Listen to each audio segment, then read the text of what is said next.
இன்று நான் உங்களுக்கு ஒரு கதையை சொல்லப் போகிறேன். அங்கு உறவுகளின் அடித்தளமே பணத்தின் மீது அமைக்கப்பட்டிருந்தது. என் அம்மா தனது பூர்வீகச் சொத்தை விற்றபோது மொத்தம் 2 கோடி கிடைத்தது. இந்தச் செய்தி என் புகுந்த வீட்டிற்குச் சென்றதும் என் மாமியார் நேரடியாகவே சொல்லிவிட்டார், உன் மச்சானுக்கு 1.20 கோடி ரூபாய் எடுத்துக்கொடு, இல்லையென்றால் உன் கணவனிடம் விவாகரத்து பெற்றுக்கொள். நானும் அமைதியான மனதுடன் பதில் சொன்னேன், விவாகரத்து எப்போது நடக்க வேண்டுமோ அப்போது நடக்கட்டும். ஆனால் அதற்கு முன்பாக நீங்கள் இதை பார்க்க வேண்டும். அன்று மாலை நான் என் கிராமத்திலிருந்து அம்மாவின் பூர்வீகச் சொத்தின் அனைத்து காகித வேலைகளையும் முடித்துவிட்டு திரும்பியபோது என் இதயம் மிகவும் கனமாக இருந்தது. அந்த நிலம் என் தாத்தாவின் கடைசி அடையாளம். என் அம்மா சாந்திஜி அதை 30 ஆண்டுகளுக்கும் மேலாக தன் உயிரைப் போல காத்து வந்தார். இப்போது வயது முதிர்ந்துவிட்டது, உடல் ஒத்துழைக்கவில்லை. அதனால் அதை விற்று கிடைக்கும் 2 கோடி ரூபாய் தனது முதுமைக்கும் உடல்நலக் குறைவிற்கும் பயன்படும் என்று அவர் நினைத்தார். அம்மாவுக்காக நான் கவலைப்பட்டேன். அதே சமயம் வாழ்க்கை இனி எந்த திசையில் திரும்பப் போகிறதோ என்ற பயமும் இருந்தது. நான் என் கணவனிடமோ அல்லது மாமியாரிடமோ இதைப் பற்றி இன்னும் சொல்லக்கூட இல்லை. அதற்குள்ளேயே இந்தச் செய்தி அவர்களுக்கு எட்டியிருந்தது. பிறகுதான் தெரிந்தது, எங்கள் உறவினர் ஒருவர் அம்மாவை காகிதத்தில் கையெழுத்திடும்போது பார்த்துவிட்டு உடனே என் மாமியார் திருமதி சவிதாவுக்கு தகவல் சொல்லிவிட்டார் என்று. நான் வீட்டிற்குள் நுழைந்ததும் துணி மாற்றக்கூட அவகாசம் கிடைக்கவில்லை. என் மாமியார் சவிதாஜி வரவேற்பறையில் அமர்ந்திருந்தார். ஏதோ ஒரு நீதிமன்றத்தில் நீதிபதி தனது நாற்காலியில் அமர்வது போல. முகம் கல்லை போல கடினமாக இருந்தது. 2 கைகளும் மார்பின் குறுக்கே கட்டப்பட்டிருந்தன. அவருக்கு அருகில் என் கணவர் ரோஹன் மற்றும் மச்சான் விக்ரம் ஆகியோரும் இருந்தனர். அறையின் காற்றில் ஒரு விசித்திரமான பாரம் இருந்தது. ஏதோ ஒரு பெரிய முடிவிற்காக காத்திருப்பது போல. சவிதாஜி தான் மௌனத்தை கலைத்தார். அவர் குரலில் எந்த மென்மையும் இல்லை. உன் அம்மா நிலத்தை விற்றுவிட்டார். மொத்தம் 2 கோடி கிடைத்ததல்லவா? நான் அதிர்ந்து போனேன். இவர்களுக்கு இவ்வளவு சீக்கிரம் எப்படி தெரியும்? நான் மெதுவாகத் தலையசைத்தேன்.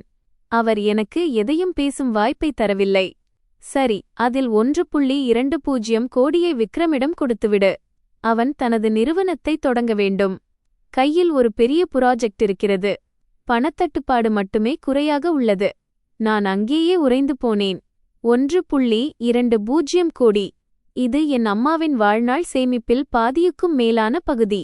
நான் இன்னும் அம்மாவிடமே கேட்கவில்லை அவர் இந்த பணத்தை என்ன செய்யப் போகிறார் என்று. நான் தைரியத்தை வரவழைத்துக் கொண்டு கேட்டேன், மாமியாரே, ஆனால் அந்த பணம் அம்மாவுடையது. நாம் எப்படி எடுக்க முடியும்?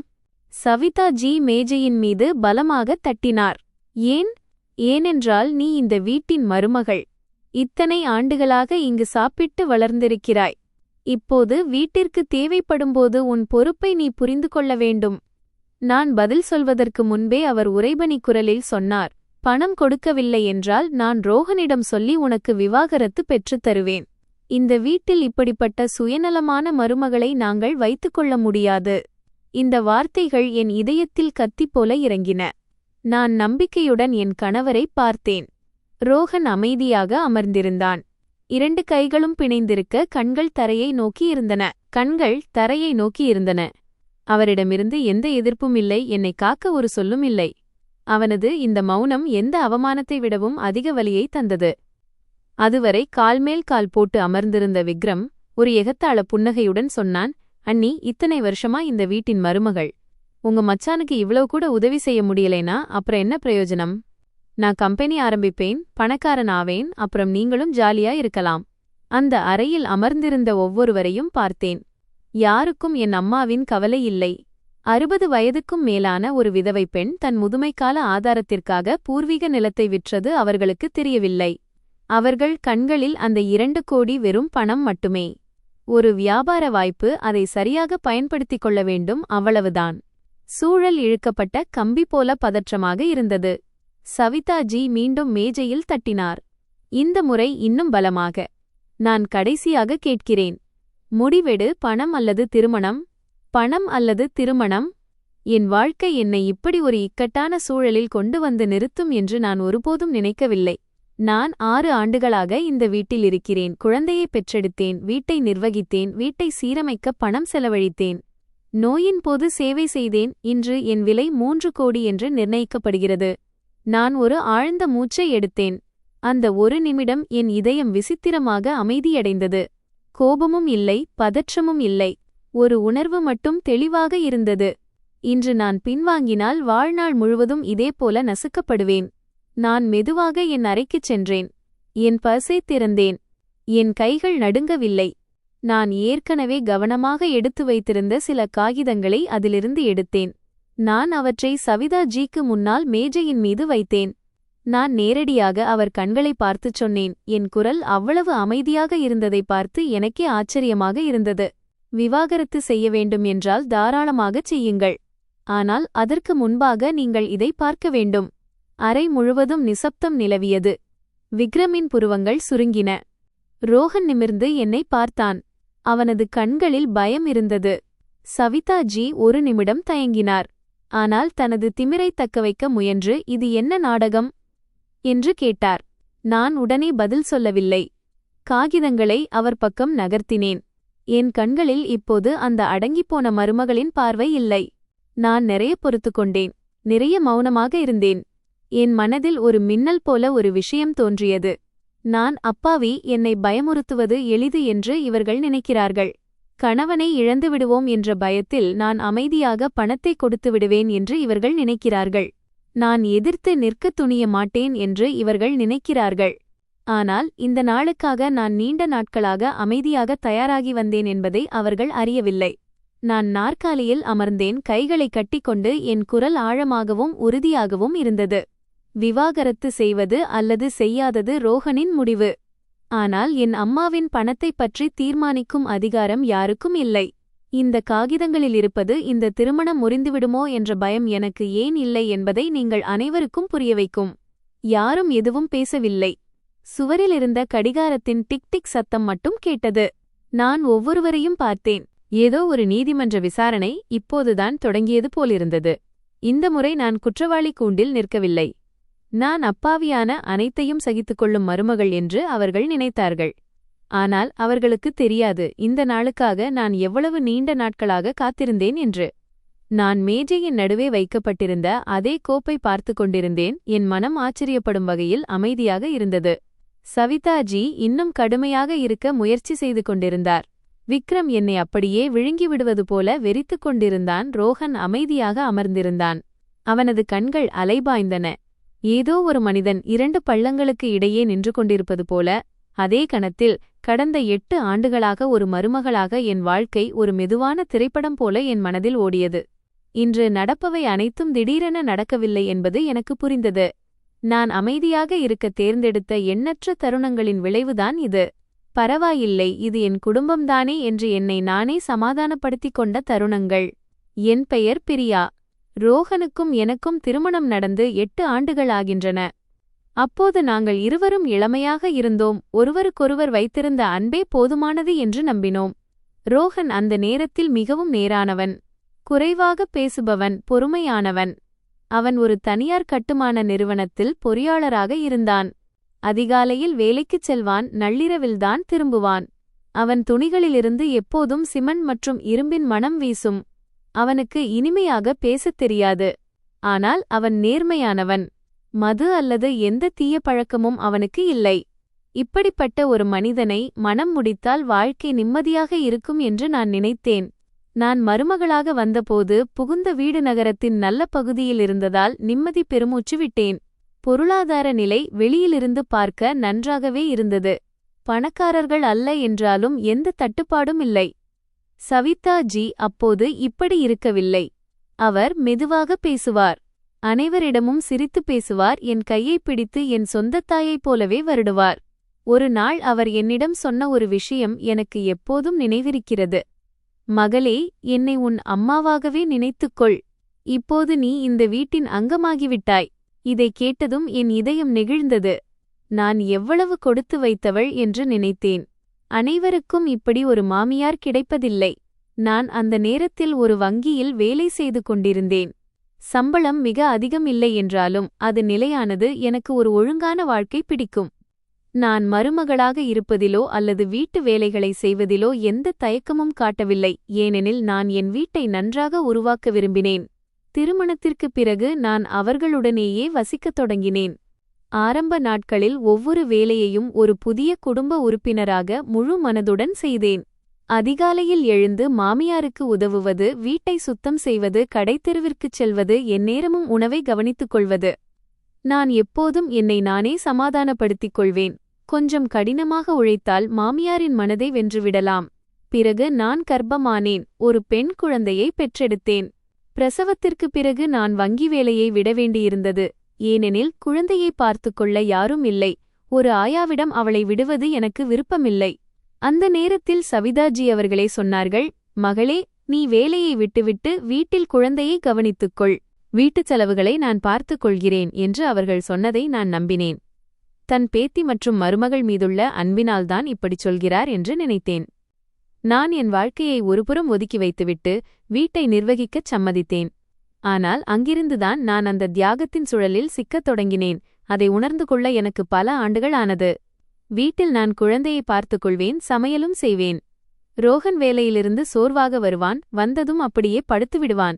நான் அவனை ஒருபோதும் குறை சொல்லவில்லை, ஏனென்றால் ஆண்கள் வெளியே வேலை செய்து களைப்படைவார்கள் என்று நான் நினைத்தேன். அவன் என் உழைப்பை புரிந்து கொள்ள வேண்டும் என்று மட்டுமே நான் எதிர்பார்த்தேன். குறைந்தபட்சம் நலம் விசாரித்தாவது இருக்கலாம், 2 வார்த்தைகள் பேசியிருக்கலாம். ஆனால் ரோஹன் அதிகம் பேசுபவன் அல்ல. அவன் அமைதியாக தன் அன்பை வெளிப்படுத்துவான், சில சமயம் விசித்திரமான முறையில். அவன் வெறும் கொஞ்சம் தைரியமாக இரு, பிறகு எல்லாம் சரியாகிவிடும் என்று மட்டும் சொல்வான். என் மச்சான் விக்ரம் அப்போதுதான் கல்லூரியை முடித்திருந்தான். வேலையில்லை, நாள் முழுவதும் நண்பர்களுடன் சுற்றுவது. எப்போதாவது கஃபே, எப்போதாவது தாபா என்று திரிவான். விக்ரம் சோபாவில் கால்களை நீட்டி அமர்ந்து போனில் விளையாடிக் கொண்டு சத்தமாக சிரிப்பதும், நான் என் குழந்தையை தோளில் சுமந்து கொண்டு அவளை தூங்க வைத்துக் கொண்டே சமையலறையைச் சுத்தம் செய்வதும் இன்றும் என் நினைவில் இருக்கிறது. சவிதாஜி தன் மகனை ஒருபோதும் கடிந்து கொள்வதில்லை, மாறாக அவனுக்கு வக்காலத்து வாங்குவார். இப்பதான் படிச்சிட்டு வந்திருக்கான், வேலை கிடைக்க காலம் எடுக்கும் என்பார். கஷ்டமான காலம் எல்லோருக்கும் வரும் என்பதால் நான் அதை கேட்டு தலையை அசைப்பேன். பிறகு விக்ரம் ஸ்டார்ட் அப் பற்றி பேசத் தொடங்கினான். ஆன்லைனில் பொருட்களை விற்பேன் என்பான், விவசாயக் கடை திறப்பேன் என்பான், யூடியூப் சேனல் ஆரம்பிப்பேன் என்பான். பேச்சுகள் பெரியது, ஆனால் திட்டங்கள் எல்லாம் காற்றில் பறப்பவை. அவன் அடிக்கடி என்னிடம் விளையாட்டாகச் சொல்வான், அண்ணி, நீ பேங்கில் வேலை பார்த்தவள், கணக்கு வழக்கு நன்றாக தெரியும், என் பிசினஸில் கொஞ்சம் பணம் போடு. முதலில் நான் சிரித்துக்கொண்டே தவிர்த்துவிட்டேன். ஆனால் விக்ரம் பலமுறை பிடிவாதம் பிடித்தபோதும், மாமியாரும் மகளே அவனுக்கு உதவி செய், புண்ணியம் கிடைக்கும் என்று சொன்னபோதும் என் இதயம் உருகியது. என் சேமிப்பிலிருந்து பலமுறை விக்ரமுக்கு பணம் கொடுத்தேன். பெரிய தொகை அல்ல, ஆனால் நான் வேலை செய்யாத அந்த சமயத்தில் அது எனக்கு பெரிய தொகைதான். பணம் கொடுக்கும்போது விக்ரம் பெரிய வாக்குறுதிகள் அளிப்பான், அண்ணி பிசினஸ் சரியாக நடந்தால் இரட்டிப்பாக திருப்பித் தருகிறேன். ஆனால் ஒவ்வொரு முறையும் அவன் பிசினஸ் நஷ்டத்தில் முடிந்தது. யாரோ ஏமாற்றிவிட்டார்கள், மார்க்கெட் சரிவு, நண்பர்கள் மோசமானவர்கள் என்று ஒவ்வொரு காரணம் சொல்வான். பணம் போனது, திரும்ப வரவில்லை. பணம் கேட்டால் அவனிடம் எந்த தயக்கமும் இருக்காது. ஒருமுறை நான் மெதுவாக விக்ரமிடம் கேட்டேன், முந்தைய பணம் என்னவானது? அவன் தோளை குலுக்கினான். அண்ணி, நீ ஏன் இவ்வளவு டென்ஷன் ஆகிறாய்? வீட்டு விஷயம்தானே. இதையே ரோஹனும் சொல்வான். நான் கோபப்படும்போதெல்லாம் அவன் ஒரு பெருமூச்சு விட்டுச் சொல்வான், பிரியா, அம்மாவையும் விக்ரமையும் புரிந்து கொள்ள முயற்சி செய். வீட்டில் சரியாக சம்பாதிப்பது நான் ஒருத்தன்தான். இதை கேட்டதும் என் தொண்டை அடைக்கும். நான் கேட்க விரும்பினேன், அப்புறம் நானும் இந்த வீட்டின் அங்கம்தானே. எனக்கும் ஒரு எல்லை இருக்கிறது, நானும் சோர்வடைகிறேன். ஆனால் நான் மௌனமாக இருந்தேன், ஏனென்றால் சண்டையை நினைத்தால் எனக்கு பயம். வீட்டுச் சூழல் கெட்டுப்போவதை நான் விரும்பவில்லை. பெண்கள் சண்டையிடுபவர்கள் என்று பெயர் எடுப்பதை நான் விரும்பவில்லை. மெல்ல மெல்ல வீட்டு வேலைகள் அனைத்தின் பாரமும் என் மீது விழுந்தது. அது என் கடமை என்றே அவர்கள் கருதினர்.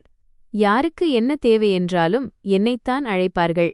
உணவு, குடிநீர், துணிகளை துவைப்பது, மகளின் உடல்நலக்குறைவு, வீட்டில் சிதறிக்கிடக்கும் பொருட்கள், பூஜை, விருந்தினர்களின் வருகை என அனைத்தையும் நானே கவனித்தேன்.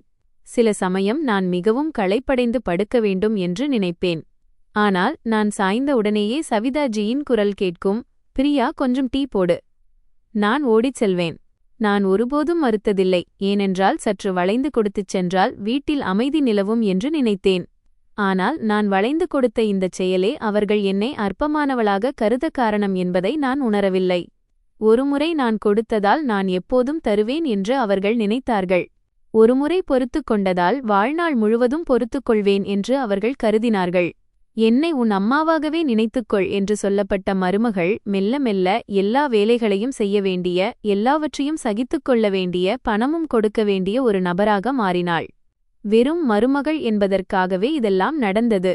இதை நினைக்கும்போது என் உதடுகளில் ஒரு மெல்லிய புன்னகை அரும்பியது. எனவே இன்று இந்த சூறாவளி வானத்திலிருந்து விழவில்லை. நான் சேர்த்து வைத்த சிறு சிறு துளிகளால் உருவானதுதான் இது. பொறுமையாக இருந்தால் குடும்பம் இணைந்து இருக்கும் என்று நான் நினைத்தேன். ஆனால் நான் தவறு செய்தேன்.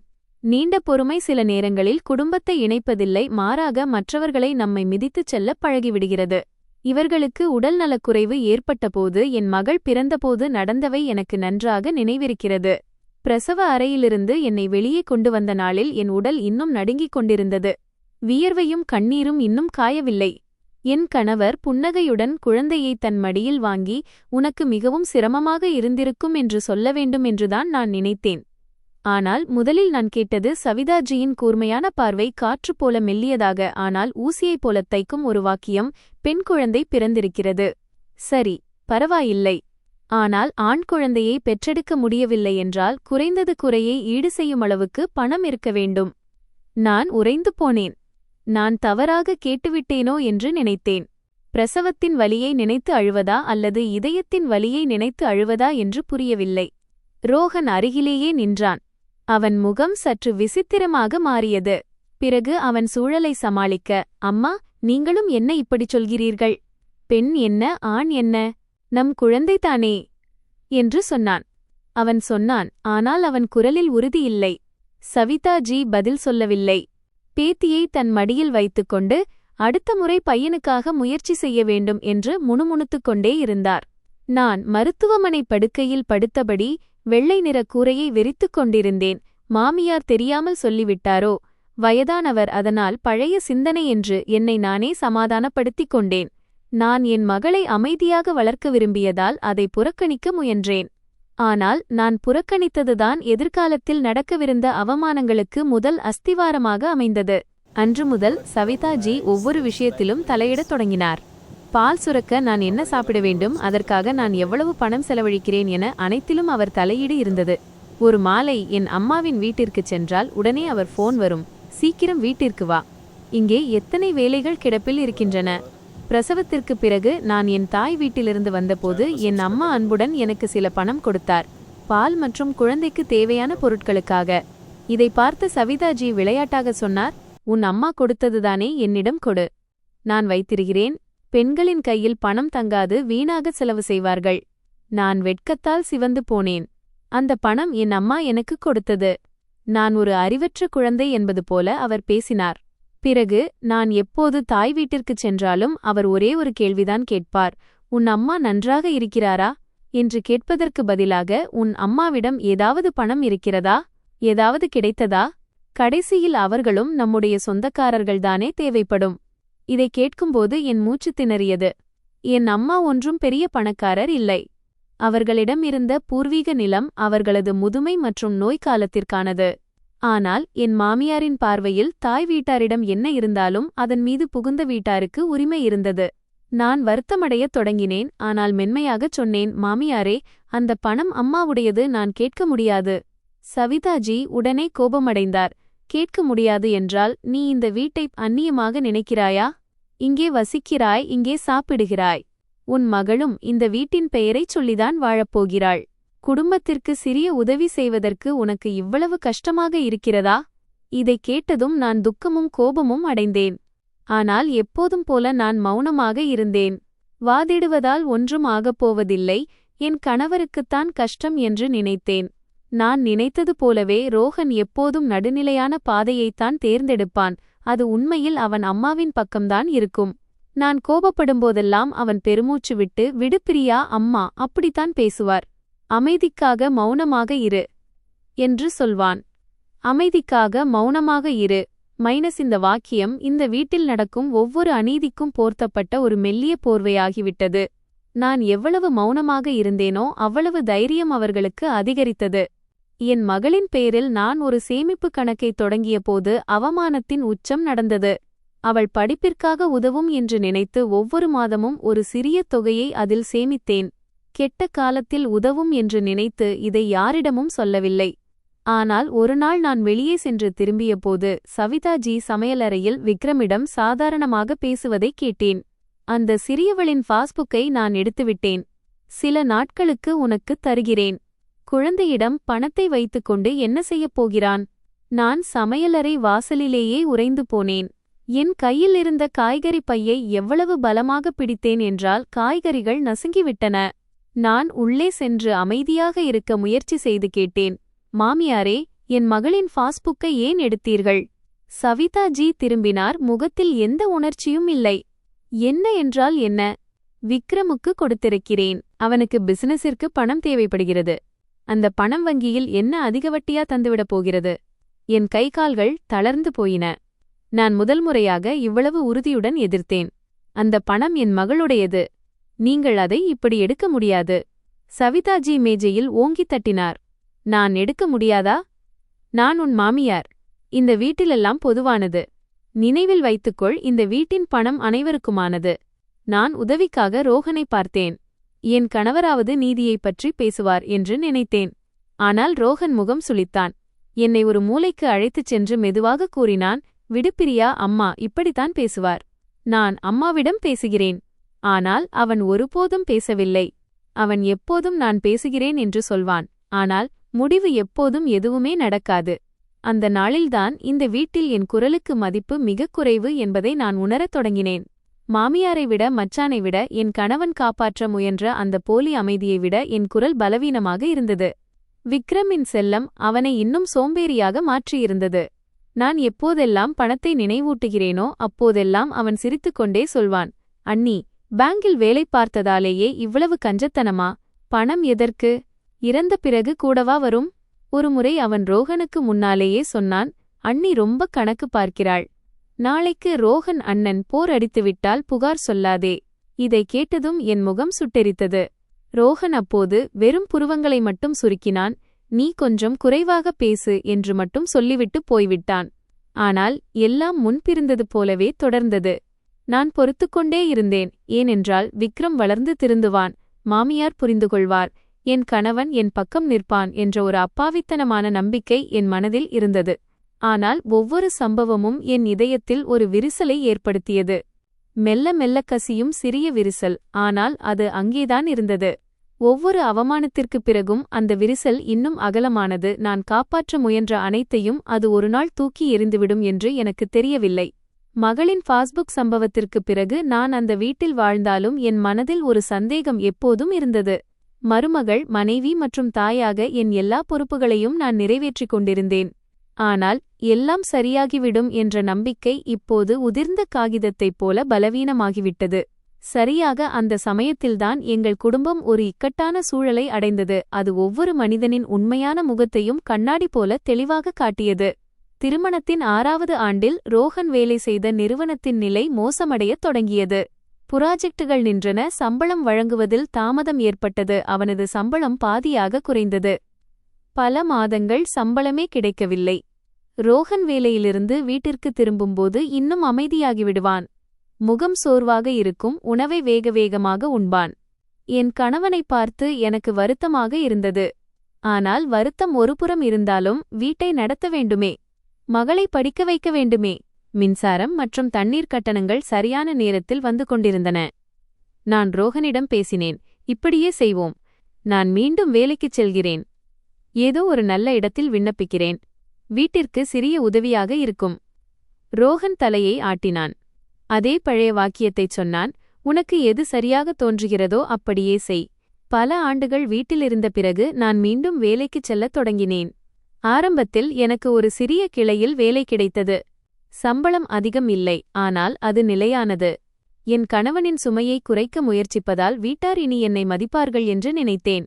ஆனால் நான் தவறு செய்தேன். என் சம்பளம் வரத் தொடங்கிய நாளிலிருந்து சவிதாஜியின் அணுகுமுறையே மாறிவிட்டது. இப்போது அவர் என்னை அம்மாவாக நினைத்துக்கொள் என்று சொல்லவில்லை. இப்போது அவரது கவனம் ஒரு விசித்திரமான விஷயத்தின் மீது இருந்தது. அது என் பணம். முதல் மாத சம்பளம் வந்தது. வீட்டிற்கு வந்து பர்ஸை வைத்ததுதான் தாமதம். உடனே அவர் கேட்டார், இந்த மாதம் எவ்வளவு கிடைத்தது? நான் ஒரு நிமிடம் தயங்கினேன். சரிதான் மாமியாரே. அவர் முகத்தை சுளித்தார். சரிதான் என்றால் எவ்வளவு? மருமகள் வேலைக்குப் போகிறாள் என்றால் வீட்டையும் கவனித்துக் கொள்ள வேண்டுமே. இதைக் கேட்டதும் நான் வேலைக்குச் செல்வது ஏதோ ஒரு கடமை போலவும் அதன் பணத்தை நான் வீட்டிற்கு கொடுக்க வேண்டும் என்பது போலவும் இருந்தது. நாங்கள் இருவரும் சேர்ந்து கஷ்டங்களை எதிர்கொள்கிறோம் என்ற உணர்வே இல்லை. அதைவிட மோசமான விஷயம் என்னவென்றால் அவர் உறவினர்களிடம் என்னை ஏதோ ஒரு காப்பீட்டுத் திட்டம் போல அறிமுகப்படுத்தத் தொடங்கினார். எந்த உறவினர் வந்தாலும் பெருமையுடன் சொல்வார், எங்கள் வீட்டில் கவலையே இல்லை, மருமகள் நன்றாக சம்பாதிக்கிறாள், வங்கியில் வேலை, கணக்கு வழக்கில் கெட்டிக்காரி, எல்லாம் அவளே பார்த்துக்கொள்வாள். இதை கேட்டால் எனக்கு கசப்பாக இருக்கும். நான் ஏதோ ஒரு பணப்பெட்டியா? நானும் ஒரு மனிதன். எனக்கும் களைப்பு ஏற்படும். எனக்கும் என் பெற்றோர் இருக்கிறார்கள், அவர்களுக்கு என் உதவி தேவை. விக்ரம் முன்பிருந்தது போலவே இருந்தான், மாறாக இன்னும் மோசமானான். முதலில் கல்லூரியை விட்டு வந்ததாக பொய் சொன்னான். இப்போது அவனிடம் எந்த பொய்யும் இல்லை. நண்பர்களிடம் கடன் வாங்குவான், வெளியில் வட்டிக்கு பணம் வாங்குவான். எப்போதும் போனில் ஒட்டிக்கொண்டிருப்பான், ஏதோ ஒரு ப்ராஜெக்டில் வேலை செய்வதாகச் சொல்வான். ஒரு நாள் அவன் சமையலறைக்குள் வந்தான், பிரிட்ஜை திறந்து ஏதோ ஒரு விடுதியில் இருப்பது போலச் சாப்பிடத் தொடங்கினான். சாப்பிட்டுக்கொண்டே சொன்னான், அண்ணி, கொஞ்சம் பணம் கடன் கொடுங்கள், அடுத்த வாரம் திருப்பித் தருகிறேன். நான் நேரடியாக அவன் கண்களைப் பார்த்தேன். விக்ரம், கடந்த முறையும் இதையேதான் சொன்னாய். அவன் சிரித்தான். அண்ணி, கொடுக்கவில்லை என்றால் என்ன? உங்களிடம் பணம் இல்லாமல் இல்லை. நான் அமைதியாக இருக்க முயன்றேன், ஆனால் எவ்வளவு பொறுத்துக்கொண்டேனோ அவ்வளவு அவமானம்தான் மிஞ்சியது. பிறகு ஒரு நாள் நான் எதிர்பார்க்காத ஒரு சம்பவம் நடந்தது. அன்று மதியம் என் மகளுக்கு சாப்பாடு ஊட்டிக் கொண்டிருந்தபோது கதவில் பலமான தட்டுதல் கேட்டது. சவிதாஜி முதலில் வெளியே ஓடினார். யாரோ ஒரு அந்நிய மனிதனின் கோபமான குரல் என் காதில் விழுந்தது. இந்த வீட்டில் விக்ரம் யார்? வெளியே வா மற்றும் பணத்தை திருப்பித்தா. என் கை கால்கள் நடுங்கின. என் மகளை இறுக்கமாக கட்டிக்கொண்டேன். ரோஹன் அப்போது வேலையில் இருந்தான். நான் வெளியே வந்தபோது பார்த்தேன், 2 பேர் கதவருகே நின்றிருந்தனர். அவர்கள் முகத்தில் கோபம், கையில் போனில் கடன் பத்திரங்களின் புகைப்படம் திறந்து வைக்கப்பட்டிருந்தது. விக்ரம் வீட்டிற்கு உள்ளே இருந்து எட்டிப் பார்த்தான். அவன் முகம் வெளிறிப் போயிருந்தது. அவன் திக்கித் திணறி, அண்ணே, இன்னும் சில நாட்கள் அவகாசம் கொடுங்கள் என்றான். அவர்களில் ஒருவன் கத்தினான், சில நாட்கள் என்றால் எத்தனை நாட்கள்? நீ 3 முறை வாக்குறுதி கொடுத்துவிட்டாய். அந்த தெருவில் உள்ள அனைவரும் எங்களை பார்க்கத் தொடங்கினர். வெட்கத்தால் என் முகம் சூடானதை உணர்ந்தேன். நான் பேசுவதற்கு முன்பே சவிதாஜி என்னை நோக்கிச் சைகை செய்து என் மீது குளிர்ந்த நீரை கொட்டியது போன்ற ஒரு வாக்கியத்தைச் சொன்னார். என் மருமகள் எல்லாவற்றையும் பார்த்துக்கொள்வாள். அவள் இப்போதுதான் மீண்டும் வேலைக்குச் சேர்ந்துள்ளாள். அவளிடம் பணம் இருக்கிறது. நான் அங்கேயே உறைந்து போனேன். பணம் கேட்பவர் என்னை மேலிருந்து கீழாக பார்த்துவிட்டு ஏளனமாக சிரித்தார். சரி சகோதரி, நீங்களே கொடுத்து விடுங்கள். இது குடும்ப விஷயம்தானே? இது குடும்ப விஷயம் மைனஸ். இந்த வாக்கியத்தை ஒரு வெளியாள் சொல்வதை கேட்கும்போது அது காதில் விஷம் போல தைத்தது. நான் திக்கித் திணறிச் சொன்னேன், நான் கடன் வாங்கவில்லை. இதற்கும் எனக்கும் எந்த சம்பந்தமும் இல்லை. சவிதாஜி உடனே கத்தினார், உனக்கு சம்பந்தம் இல்லையா? அவன் உன் மச்சான். இந்த வீடு ஏலம் போவதை நீ விரும்புகிறாயா? நான் எவ்வளவு அதிர்ச்சியில் இருந்தேன் என்றால் என் வாயிலிருந்து வார்த்தைகள் வரவில்லை. அந்த நிமிடம்தான் சவிதாஜி என்னை வீட்டின் உறுப்பினர் என்று மட்டும் பார்க்காமல் ஒரு லைஃப் ஜாக்கெட், உயிர்காக்கும் அங்கி போல நினைக்கிறார் என்பதை நான் உணர்ந்தேன். வீட்டில் எந்த பிரச்சனை வந்தாலும் அவரும் அவர் மகனும் தப்பிப்பதற்காக என்னை முன்னால் நிறுத்திவிடுவார். நான் விக்ரமை பார்த்தேன். அவன் தலைகுனிந்து நின்றான். என்னை காக்க ஒரு சொல்லும் இல்லை, தன் பொறுப்பை ஏற்கும் துணிச்சலும் இல்லை. அந்த 2 பேரும் அங்கேயே நின்றிருந்தனர். அவர்கள் கண்கள் குளிர்ந்திருந்தன. நான் வாங்கவே வாங்காத ஒரு கடனை திருப்பிக் கொடுக்கும்படி அந்த தெருவே பார்த்து கொண்டிருக்க என்னிடம் கேட்கப்பட்டது போல உணர்ந்தேன். எப்படியாவது அந்த நாளில் நான் மண்டியிடவில்லை. நடுங்கும் குரலில் சொன்னேன், நான் பணம் தரமாட்டேன். யார் கடன் வாங்கினாரோ அவரே திருப்பித் தருவார். உங்களிடம் காகிதம் இருந்தால் அவரிடமே பேசுங்கள். பணம் கேட்டவர் விக்ரமை நோக்கி சைகை செய்தார். கேட்டாயா? இந்த முறை நான் அதிகம் பேசமாட்டேன். பிறகு அவர்கள் சென்றுவிட்டனர். வீட்டின் முற்றத்தில் ஒரு பதற்றமான மௌனத்தை விட்டுவிட்டுச் சென்றனர். மாலை ரோஹன் வீட்டிற்கு வந்தபோது சவிதாஜி ஓடிச் சென்று புகார் செய்தார். அவர் குரலில் கண்ணீர் இருந்தது. ஏதோ நான்தான் குற்றவாளி போல. உன் மனைவி இன்று தெருவே பார்க்க என்னை அவமானப்படுத்தி விட்டாள். பணம் கேட்டவர்கள் வந்தனர். அவள் பார்த்து கொண்டு நின்றாள். ரோஹன் என்னை தளர்வான கண்களுடன் பார்த்தான். நீ ஒருமுறை விக்ரமுக்கு உதவக்கூடாதா? நான் என் கணவனை பார்த்தேன். திடீரென்று என் இதயம் குளிர்ந்து போனது. நான் மிக மெதுவாக கேட்டேன், நீங்கள் நான் உதவ வேண்டுமென்று விரும்புகிறீர்களா, அல்லது அவன் சுமையை நான் தூக்க வேண்டுமென்று விரும்புகிறீர்களா? அன்று முதல் நான் என் பணத்தை தனியாக சேமிக்கத் தொடங்கினேன். நான் சம்பாதிக்கும் அனைத்தையும் வீட்டுச் செலவுகளுக்காக கொடுக்கவில்லை. என் மகளை கவனித்துக் கொண்டேன். வீட்டுச் செலவுகளில் என் பங்கை மட்டும் கொடுத்தேன். ஆனால் என் உழைப்பில் வந்த பணத்தின் மீது முடிவெடுக்கும் அதிகாரத்தை யாருக்கும் நான் தரவில்லை. அந்த நேரத்திலிருந்தே சவிதாஜியின் அணுகுமுறை முற்றிலும் மாறிவிட்டது. அவர் நேரடியாக எதையும் சொல்வதில்லை, ஆனால் அவர் நடத்தை குளிர்ந்து போனது. ஒவ்வொரு உணவிலும் குறை கண்டுபிடித்துக் கொண்டே இருந்தார். சமையலில் உப்பு கொஞ்சம் அதிகமாக இருந்தால் போதும், நீ காசு சம்பாதிக்கத் தொடங்கியதிலிருந்து சமைப்பதையே மறந்துவிட்டாய் என்று சொல்வார். நான் என் மகளுக்காக பால் டப்பா வாங்கினால் இதைவிட மலிவானது கிடைக்கவில்லையா? இவ்வளவு பணம் எங்கிருந்து வருகிறது என்று கிண்டல் செய்வார். என் ஒவ்வொரு செயலையும் நான் ஒரு வாடகைக்காரி போல அவர் கவனித்துக் கொண்டிருந்தார். ஆனால் இந்த வீட்டிற்கு பிரச்சனை வருவதற்கு காரணமான அந்த நபரோ விக்ரம் எப்போதும் காப்பாற்றப்பட்டான். ரோஹன் இன்னும் மௌனமாகவே இருந்தான். அவன் என் பக்கம் நிற்கவும் இல்லை. தன் தாயை எதிர்க்கும் தைரியமும் அவனுக்கு இல்லை. எதிலிருந்தாவது தப்பித்துக் கொண்டால் எல்லாம் தானாக சரியாகிவிடும் என்று நினைத்தான்.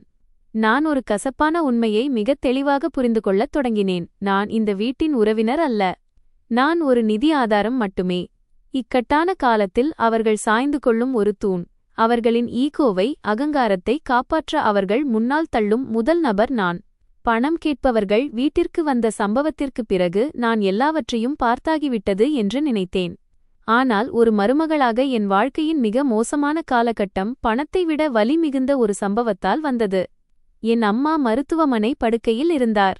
ஒவ்வொரு சுவாசத்திற்காகவும் போராடிக் கொண்டிருந்தார். என் புகுந்த வீட்டினரோ அது ஏதோ வீண் செலவு என்பது போல கணக்கு போட்டுக்கொண்டிருந்தனர். 2 ஆண்டுகளுக்கு முன்பு என் அம்மாவிற்கு திடீரென்று நெஞ்சுவலி ஏற்பட்டது. நான் அலுவலகத்தில் இருந்தபோது என் அம்மாவின் பக்கத்து வீட்டுக்காரர் ஃபோன் செய்தார். பதறிய குரலில் அவர் சொன்னார், பிரியா, உன் அம்மா மயங்கி விழுந்துவிட்டார். அவரை மாவட்ட மருத்துவமனைக்கு கொண்டு சென்றுள்ளோம். இதயம் மிகவும் பலவீனமாக இருப்பதாக மருத்துவர்கள் கூறுகிறார்கள். நான் எல்லாவற்றையும் விட்டுவிட்டு கிராமத்தை நோக்கி ஓடினேன். அவசர சிகிச்சை பிரிவில் என் அம்மா படுத்திருந்தார். முகம் வெளிரியிருந்தது. அவருடைய பலவீனமான கைகள் என் கைகளை இறுக்கமாக பற்றிக் கொண்டன. கண்கள் திறந்திருந்தன. அவர் என்னை பார்க்கும் விதம் என் காரணத்தால் உனக்கு துன்பம் தருகிறேனா என்று கேட்பது போல இருந்தது. நான் நடுங்கிக் கொண்டே மருத்துவர் சொன்னதை கேட்டேன். அவரை பெரிய நகரத்திற்கு அழைத்துச் செல்ல வேண்டும், விரைவிலேயே அறுவை சிகிச்சை செய்ய வேண்டும், செலவு அதிகமாகும் என்று மருத்துவர் கூறினார். அந்த நேரத்தில் என் மூளை சூன்யமாகிவிட்டது. அம்மாவை காப்பாற்ற வேண்டும் என்ற எண்ணம் மட்டுமே இருந்தது. மருத்துவமனை வராண்டாவிலிருந்து ரோஹனுக்கு ஃபோன் செய்தேன். ஏர் கண்டிஷனரின் சத்தமும் மருந்துகளின் வாசனையும் என்னை பதற்றமடையச் செய்தது. நான் அழுத குரலில் விரைவாகச் சொன்னேன், ரோஹன், அம்மாவின் நிலைமை மிகவும் மோசமாக உள்ளது. அறுவை சிகிச்சை செய்ய வேண்டும் என்று மருத்துவர்கள் கூறுகிறார்கள். எனக்கு உடனடியாக பணம் தேவை. ரோஹன் சிறிது நேரம் அமைதியாக இருந்தான். பிறகு ஒன்றும் புரியாதது போல எவ்வளவு என்று கேட்டான். சுமார் 5 லட்சம். இப்போதே தேவை. மீதியை நான் ஏற்பாடு செய்கிறேன். ஆனால் உடனடியாக செலுத்த வேண்டும் என்று நான் பதிலளித்தேன். ரோஹன் நீண்ட பெருமூச்சு விட்டான். நான் வீட்டிற்கு வந்து அம்மாவிடம் பேசுகிறேன். அம்மாவிடம் பேசுகிறேன் என்ற வார்த்தையின் மீது எனக்கு இன்னும் நம்பிக்கை இருந்தது. மாமியார் எப்படிப்பட்டவராக இருந்தாலும் ஒரு வயதான பெண், தன் சமந்தி அம்மா மோசமான நிலையில் இருப்பதைக் கேட்டுக்கொண்டு கல்நெஞ்சம் கொண்டவராக இருக்க முடியாது என்று நினைத்தேன்.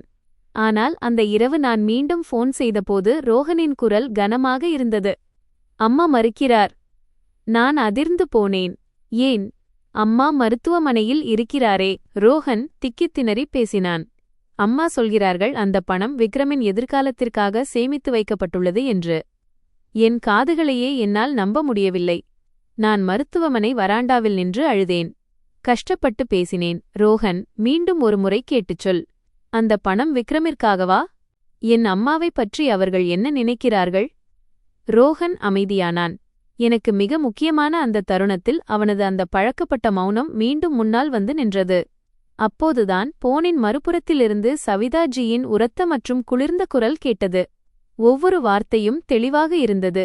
உன் அம்மா உடல்நிலை சரியில்லை என்றால் உன் வீட்டார்கள் பார்த்துக்கொள்வார்கள். இந்த வீட்டில் இன்னும் பெரிய செலவுகள் இருக்கின்றன. 5 லட்சம் என்பது சிறிய தொகை அல்ல. உன் அம்மாவை காப்பாற்ற முயற்சித்தால் நாளை விக்ரமின் திருமணத்தை யார் செய்வது? அவனது பிசினஸை யார் கவனிப்பது? நான் என் உதடுகளை எவ்வளவு பலமாக அழுத்தினேன் என்றால் இரத்தம் வந்துவிட்டது. நான் அமைதியாக இருக்க முயற்சி செய்து சொன்னேன், மாமியாரே, நான் பணம் கேட்கவில்லை. கடன்தான் கேட்கிறேன். நான் திருப்பித் தந்துவிடுவேன். சவிதாஜி சிரித்தார். எப்படி திருப்பித் தருவாய்? இப்பதானே வேலைக்குச் சேர்ந்திருக்கிறாய். இல்லையென்றால் இந்த வீட்டில் உள்ளவர்களிடமிருந்து எடுப்பாயா? என் தொண்டை அடைத்துவிட்டது. என்னால் பேச முடியவில்லை. என் மனதில் ஒரு எண்ணம் மட்டுமே ஓடியது. இவர்களுக்கு என் அம்மாவின் உயிரின் விலை விக்ரமின் ஏதோ ஒரு காற்றில் பறக்கும் திட்டத்தை விட குறைவானது. என்னிடம் வாதிட நேரம் இல்லை. நான் பணத்தை திரட்டுவதில் இறங்கினேன். நண்பர்களுக்கு அழைத்தேன். உறவினர்களிடம் பேசினேன். சிலர் கொடுத்தார்கள், இன்னும் சிலர் கொடுத்தார்கள். ஆனாலும் பணம் போதவில்லை. கடைசியில் என் கண்ணில் பட்டது என் மகள் பிறப்பதற்கு முன்பு நான் என் சேமிப்பிலிருந்து வாங்கிய அந்த பசுமாடுதான். அது மிகவும் விலை உயர்ந்தது அல்ல, ஆனால் விரைவாக விற்கக்கூடிய ஒரே விஷயம் அதுதான். இதயத்தில் கல்லை வைத்துக்கொண்டு அதை முதலில் அடகு வைத்தேன், பிறகு விற்றேன். என் அம்மாவின் அறுவை சிகிச்சை காகிதங்களில் கையெழுத்திட்ட அந்த நாளில் என் கைகள் நடுங்கின. ஆனால் கையெழுத்திட்டேன். மயக்கத்திலிருந்த அம்மாவின் காதில் மெதுவாகச் சொன்னேன், அம்மா, தைரியமாக இருங்கள். நான் அனைத்தையும் பார்த்துக்கொள்கிறேன். அம்மாவிற்கு அறுவை சிகிச்சை முடிந்தது. அவர் ஆபத்து கட்டத்தை தாண்டிவிட்டார். புயல் கடந்துவிட்டது என்று நினைத்தேன். இனி நான் இன்னும் புத்திசாலித்தனமாக வாழ்வேன். உண்மையில் அவசியமானவற்றை மட்டும் பாதுகாப்பேன் என்று நினைத்தேன். ஆனால் நான் மிகச்சோர்வாக இருந்த அந்த தருணத்தில் மற்றொரு அடி விழுந்தது. அது இந்த வீடு வெறும் கவனக்குறைவானது மட்டுமல்ல, கற்பனை செய்ய முடியாத அளவு கொடூரமானது என்பதையும் எனக்கு புரிய வைத்தது. ஒரு காலை நான் அலுவலகத்தில் இருந்தபோது என் போன் தொடர்ந்து ஒலித்தது. அது ஒரு தெரியாத எண். போனை எடுத்தேன். மறுபுறம் ஒரு கண்டிப்பான ஆணின் குரல் கேட்டது. பிரியாஜி பேசுகிறீர்களா? நான் வங்கியிலிருந்து பேசுகிறேன். உங்களது 1 கோடி ரூபாய் கடன் தவணை முடிந்துவிட்டது. இன்றுதான் கடைசி நாள். பணத்தைச் செலுத்திவிடுங்கள். அவர்கள் தவறான எண்ணிற்கு அழைத்துவிட்டார்கள் என்று நினைத்தேன். நான் சொன்னேன், நீங்கள் தவறாக அழைத்துவிட்டீர்கள் என்று நினைக்கிறேன். நான் எந்த கடனும் வாங்கவில்லை. அந்த நபர் உறுதியாகச் சொன்னார், அனைத்து காகிதங்களும் சரியாக இருக்கின்றன. ஒப்பந்தத்தில் உங்கள் பெயர்தான் இருக்கிறது. 1 கோடி முதலீட்டிற்கான ஒப்பந்தம். நீங்கள் சரிபார்க்கவும். நான் உறைந்து போனேன். என் கைகள் குளிர்ந்து போயின. அலுவலகத்திலிருந்து விடுமுறை எடுத்தேன். சுவரை பிடித்துக்கொண்டு நின்றேன். கண்கள் இருண்டு போயின. 1 கோடி. நான் இந்த தொகையைப் பற்றி நினைத்துக்கூட பார்த்ததில்லை. நான் உடனடியாக ரோஹனுக்கு ஃபோன் செய்தேன். என் கோபமான குரலைக் கேட்டதும் அவன் பதறிப்போனான். ஒவ்வொரு வார்த்தையையும் அழுத்திச் சொன்னேன். உடனடியாக வீட்டிற்கு வா, பேச வேண்டும். அன்று மாலை வீட்டின் அனைவரும் வரவேற்பறையில் இருந்தனர். நான் போனை மேஜையின் மீது வைத்தேன். ஸ்பீக்கரை ஆன் செய்துவிட்டு வங்கி அதிகாரியை மீண்டும் அழைத்தேன். அவர் என் சரியான பெயர், ஆதார் ரிடாக்டட் மற்றும் சரியான முகவரியை படித்துக் காட்டினார். நான் விக்ரமை பார்த்தேன். அவன் முகம் வெளிறிப் போயிருந்தது. நான் நேரடியாக கேட்டேன், எந்த மறைப்பும் இல்லாமல், விக்ரம், எனக்கு விளக்கு. இந்த 1 கோடி ரூபாய் விவகாரம் என்ன? விக்ரம் வலுக்கட்டாயமாக சிரிக்க முயன்றான். அண்ணி, உங்களுக்கு ஏதோ தவறாக தெரிந்திருக்கும். ஒருவேளை பெயர் ஒன்றாக இருக்கலாம். நான் மேஜையில் ஓங்கித் தட்டினேன். என்ன பெயர் ஒன்றாக இருக்கலாம்? அவர் என் அனைத்து ஆவண எண்களையும் சரியாக சொல்லியிருக்கிறார். சவிதாஜி குறுக்கிட்டார். மெதுவாகப் பேசு. வெளியே யாராவது கேட்டால் என்ன நினைப்பார்கள்? என்னால் என்னை கட்டுப்படுத்த முடியவில்லை. என் மாமியாரின் கண்களை நேராக பார்த்தேன். உங்களுக்கு அவமானம் குறித்த பயம் இருக்கிறது. எனக்கு சிறைக்குச் செல்வது குறித்த பயம் இருக்கிறது. அப்போதுதான் விக்ரம் மெதுவாக ஒப்புக்கொண்டான். அது நான் ஒரு முதலீட்டிற்காக வாங்கினேன். சீக்கிரம் லாபம் கிடைக்கும், திரும்ப கட்டிவிடலாம் என்று நினைத்தேன். நான் கத்தினேன். ஆனால் என் பெயர் ஏன்? விக்ரம் ஏதோ பெரிய விஷயம் இல்லாதது போலச் சொன்னான். உங்களுக்கு வருமானம் நன்றாக இருக்கிறது, வங்கி நம்புகிறது. என் பெயரில் யார் கடன் தருவார்கள்? இதை கேட்டதும் யாரோ என் முகத்தில் அரைந்தது போல இருந்தது. நான் ரோஹனை பார்த்தேன். ஒரு ஆதரவின் நம்பிக்கையில் தன் தம்பியை அவன் கண்டிப்பான் அல்லது அவன் செய்தது தவறு என்று சொல்வான் என்று எதிர்பார்த்தேன். ஆனால் ரோஹன் மீண்டும் கண்களைத் தாழ்த்திக் கொண்டான், உதடுகளை கடித்துக் கொண்டான். அவனது மௌனம் என்னை உள்ளுக்குள் உறைய வைத்தது. சவிதாஜி ஒரு வாக்கியத்தைச் சொன்னார். அது இந்த வீட்டில் மகன் என்ற வார்த்தைக்காக எந்த விதியையும் வளைக்கலாம் என்பதை எனக்கு புரிய வைத்தது. குடும்பத்தில் ஒருவருக்கொருவர் உதவுவது சாதாரண விஷயம்தானே. அவன் தன் எதிர்காலத்திற்காகத்தானே செய்கிறான். நீ அண்ணி அவன் சுமையை ஒருமுறை தூக்கினால் என்னவாகப் போகிறது? நான் சிரித்தேன், ஆனால் அது வலி மிகுந்த சிரிப்பு. உதவி செய்வது? என் பெயரில் கடன் வாங்குவது உதவி செய்வதா? என்னை கடனில் மூழ்கடித்து வேலையை இழக்கச் செய்து சட்டச்சிக்கலில் தள்ளுவதுதான் உதவியா? நான் விக்ரமிடம் கடைசி கேள்வியை கேட்டேன். என் குரல் இப்போது நடுங்கவில்லை, இரும்பைப் போல குளிர்ச்சியாக இருந்தது. என் அம்மாவிற்கு இப்பதான் இதய அறுவை சிகிச்சை நடந்தது என்பது உனக்குத் தெரியுமா? என் அம்மாவைக் காப்பாற்ற நான் என் பசுவை விற்றேன் என்பது உனக்குத் தெரியுமா? இந்த 1 கோடியை நான் திருப்பிக் கட்டவில்லை என்றால் நான் அனைத்தையும் இழந்துவிடுவேன் என்பது உனக்குத் தெரியுமா? விக்ரம் தலைகுனிந்தான். சவிதாஜி இன்னும் தன் பிடிவாதத்தில் உறுதியாக இருந்தார். இதை இவ்வளவு பெரிதாக்காதே. ஏதாவது நடந்தால் மெல்ல மெல்லத் திருப்பித் தந்துவிடலாம். இந்த வீடு உன்னை விட்டுவிடாது. அதே கணத்தில் என் அனைத்து மாயைகளும் உடைந்தன. நான் அந்த அறையை பார்த்தேன். திடீரென்று அனைத்தும் அந்நியமாகத் தெரிந்தது. நான் என் அம்மாவின் உயிரைப் பிடித்துக்கொண்டு அவர் வாழ்வா சாவா என்று போராடிய போது இவர்கள் ஏதோ சாதாரண விஷயம் போல 1 கோடி ரூபாய் கடனைப் பற்றி பேசிக் கொண்டிருக்கிறார்கள். எனக்கு இப்போது புரிந்துவிட்டது. நான் எனக்காக எழுந்து நிற்கவில்லை என்றால் இவர்கள் என்னை விழுங்கிவிடுவார்கள். என்னிடம் சுமப்பதற்கு எதுவுமே மிஞ்சாதவரை நான் மற்றவர்களின் தவறுகளுக்கான பாரத்தை சுமந்து கொண்டே இருப்பேன். இதைச் சொன்னதும் அறையின் காற்று அப்படியே உறைந்து போனது.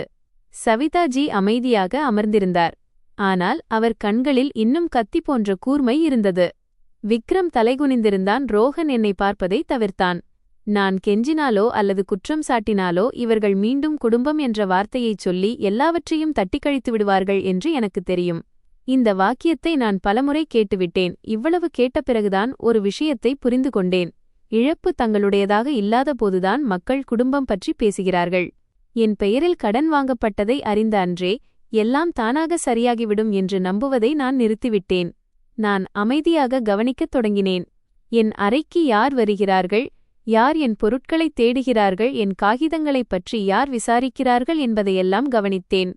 அவர்கள் இதில் கையெழுத்திடு, வீட்டில் அமைதி நிலவும் என்று சொன்ன ஒவ்வொரு முறையையும் ஒவ்வொரு பார்வையையும் ஒவ்வொரு தருணத்தையும் நான் நினைவில் வைத்திருந்தேன். நான் சத்தம் போடவில்லை, ஏனென்றால் நான் எவ்வளவு சத்தம் போட்டாலும் நான் மரியாதையற்றவள் என்றும் சிறிய விஷயத்தை பெரிதாக்குகிறேன் என்றும் அவர்கள் சொல்வதற்கு அவர்களுக்கு வாய்ப்பு கிடைக்கும் என்று எனக்குத் தெரியும். கையில் தைத்த முட்களை ஒருவர் ஒவ்வொன்றாக எடுப்பதைப் போல நான் உண்மைகளின் துண்டுகளை சேகரித்து வந்தேன்.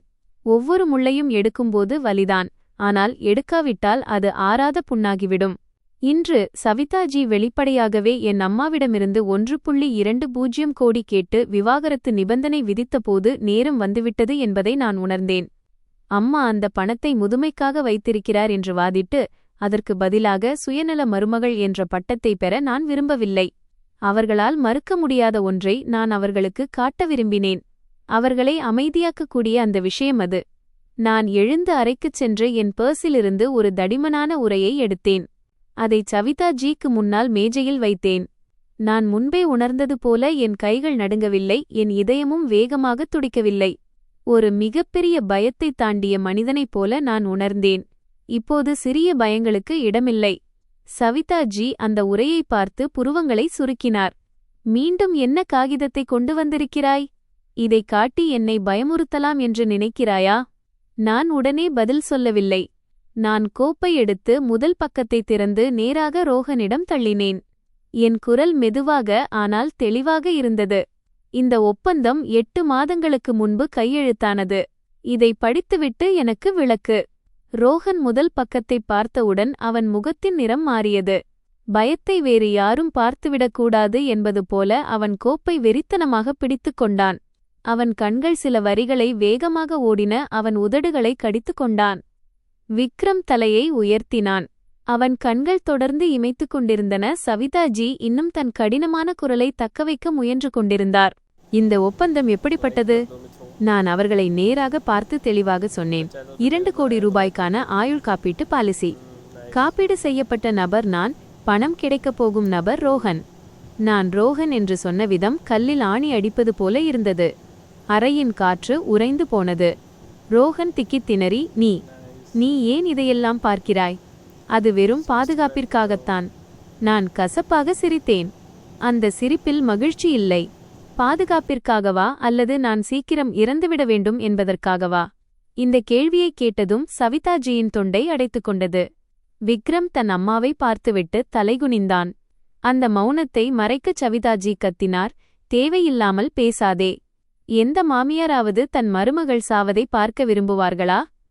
நான் வாதிடவில்லை. பிரீமியம் தொகை எழுதப்பட்டிருந்த அடுத்த பக்கத்தை திருப்பி அதில் விரலை வைத்துச் சொன்னேன். ஒவ்வொரு மாதமும் 1.5 லட்சம் ரூபாய் பிரீமியம். இதை யார் கட்டுகிறார்கள்? ரோஹன் ஏதோ சொல்ல வந்தான். அதற்குள் நான் மற்றொரு காகிதத்தை மேஜையின் நடுவில் வைத்தேன். பிரீமியம் கட்டுவது விக்ரம். விக்ரம் துள்ளிக் குதித்தான். அண்ணி, இது உங்களுக்கு எங்கிருந்து கிடைத்தது? நான் என் மச்சானின் கண்களை நேராக பார்த்தேன். உன் கேள்வி மிகச் சரியானது. நீ வேலையில்லாமல் இருக்கிறாய். நாள் முழுவதும் பெரிய பெரிய திட்டங்களைப் பற்றி பேசுகிறாய். பிறகு உன்னிடம் மாதத்திற்கு 1.5 லட்சம் ரூபாய் எங்கிருந்து வருகிறது? கடந்த 8 மாதங்களாக பணம் எங்கிருந்து வருகிறது? புதிய போன் வாங்குவதற்கும் கார் மாற்றுவதற்கும் லட்சக்கணக்கில் சம்பளம் வாங்குவது போலச் செலவு செய்வதற்கும் பணம் எங்கிருந்து வருகிறது? விக்ரம் வாய் அடைத்துப் போனான். ரோஹன் தன் தம்பியை திரும்பிப் பார்த்தான். அவன் கண்கள் சிவந்தன. விக்ரம், உண்மையைச் சொல். நான் அவர்களுக்கு பொய் சொல்ல வாய்ப்பளிக்கவில்லை. உடனடியாகச் சொன்னேன். இது தற்செயல் என்று மட்டும் சொல்லிவிடாதீர்கள். இது குடும்ப நலனுக்காக என்று சொல்லிவிடாதீர்கள். ஏனென்றால் நான் வழக்கறிஞரிடம் பேசிவிட்டேன். இந்த மாதிரியான பாலிசியில் பணம் கணவருக்குத்தான் சேரும் என்றால் எனக்கு ஏதாவது நேர்ந்தால் பணம் எங்கே செல்லும் என்பது அனைவருக்கும் தெரியும். இதைக் கேட்டதும் சவிதாஜி திடுக்கிட்டு எழுந்தார். நீ மிகவும் அசுபமாக பேசுகிறாய்.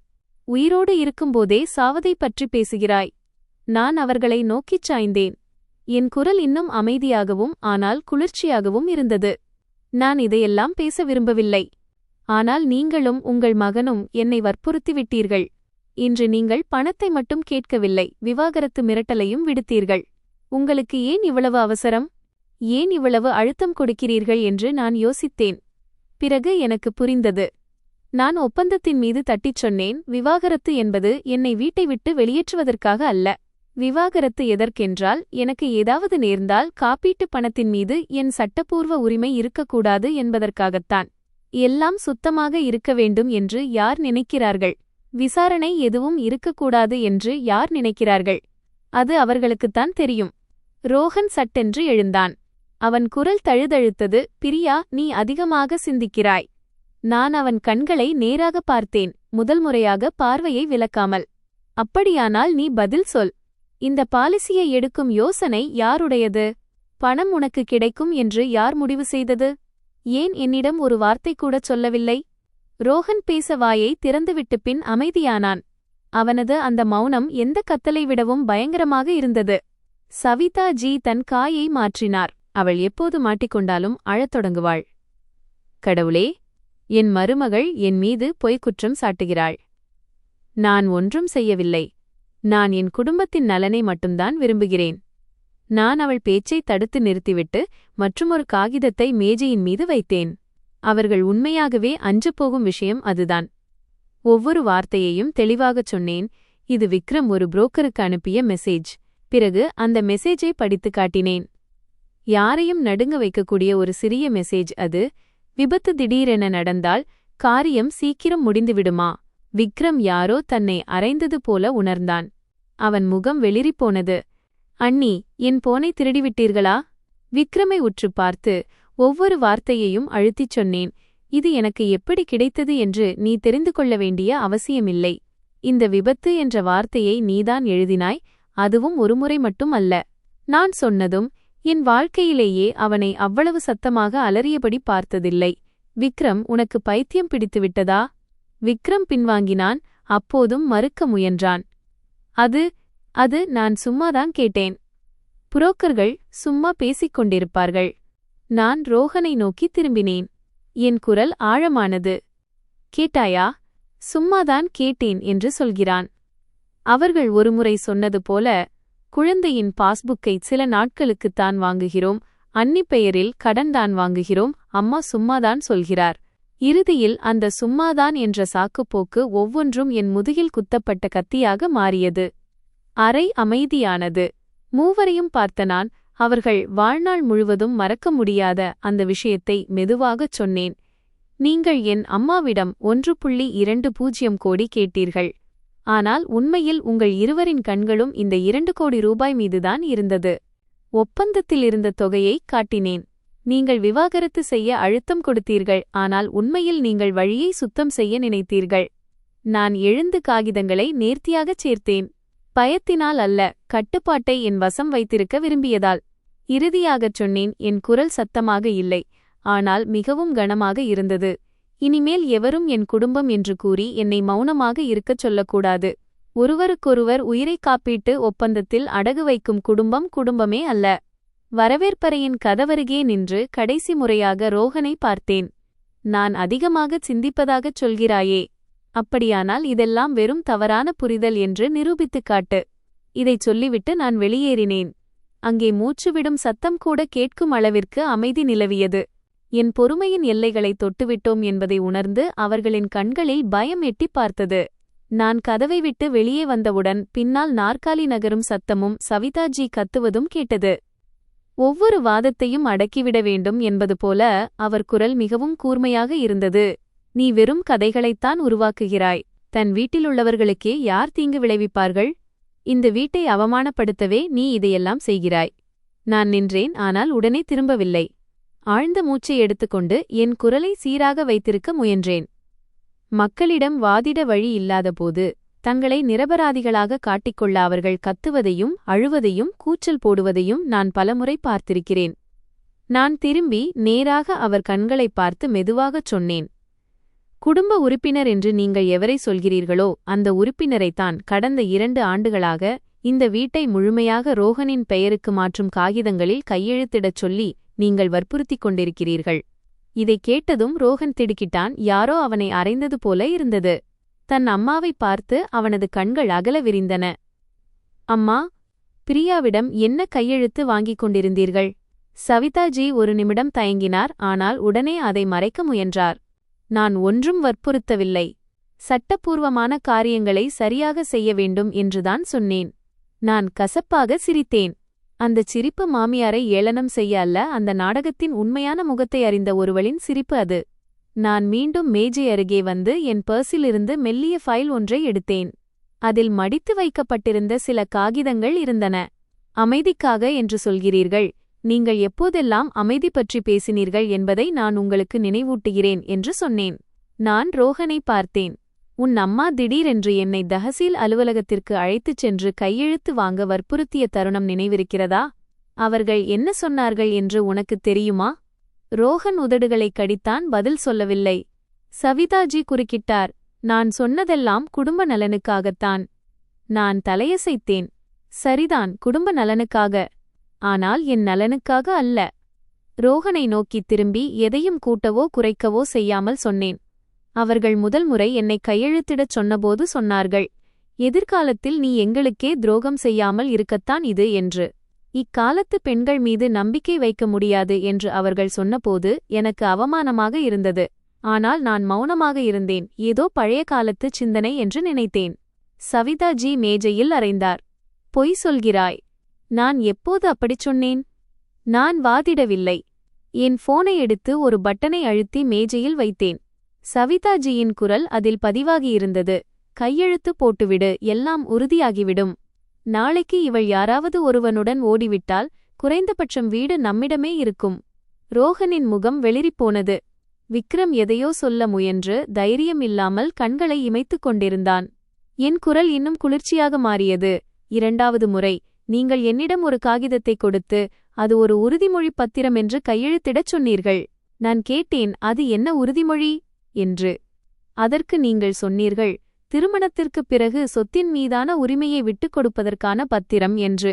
அந்த பெண் புகுந்த வீட்டிற்கு வரும்போது கணக்கு வழக்கு பார்க்கக்கூடாது என்று சொன்னீர்களே.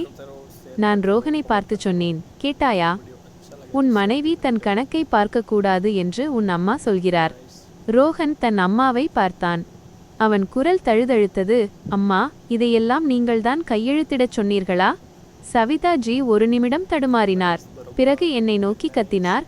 நான் அமைதிக்காகத்தான் சொன்னேன். நீதான் கையெழுத்திடவில்லையே. நான் உன் கழுத்தில் கத்தியை வைத்தது போல ஏன் இப்படி பேசுகிறாய்? நான் தலையசைத்தேன். ஆம், நான் கையெழுத்திடவில்லை.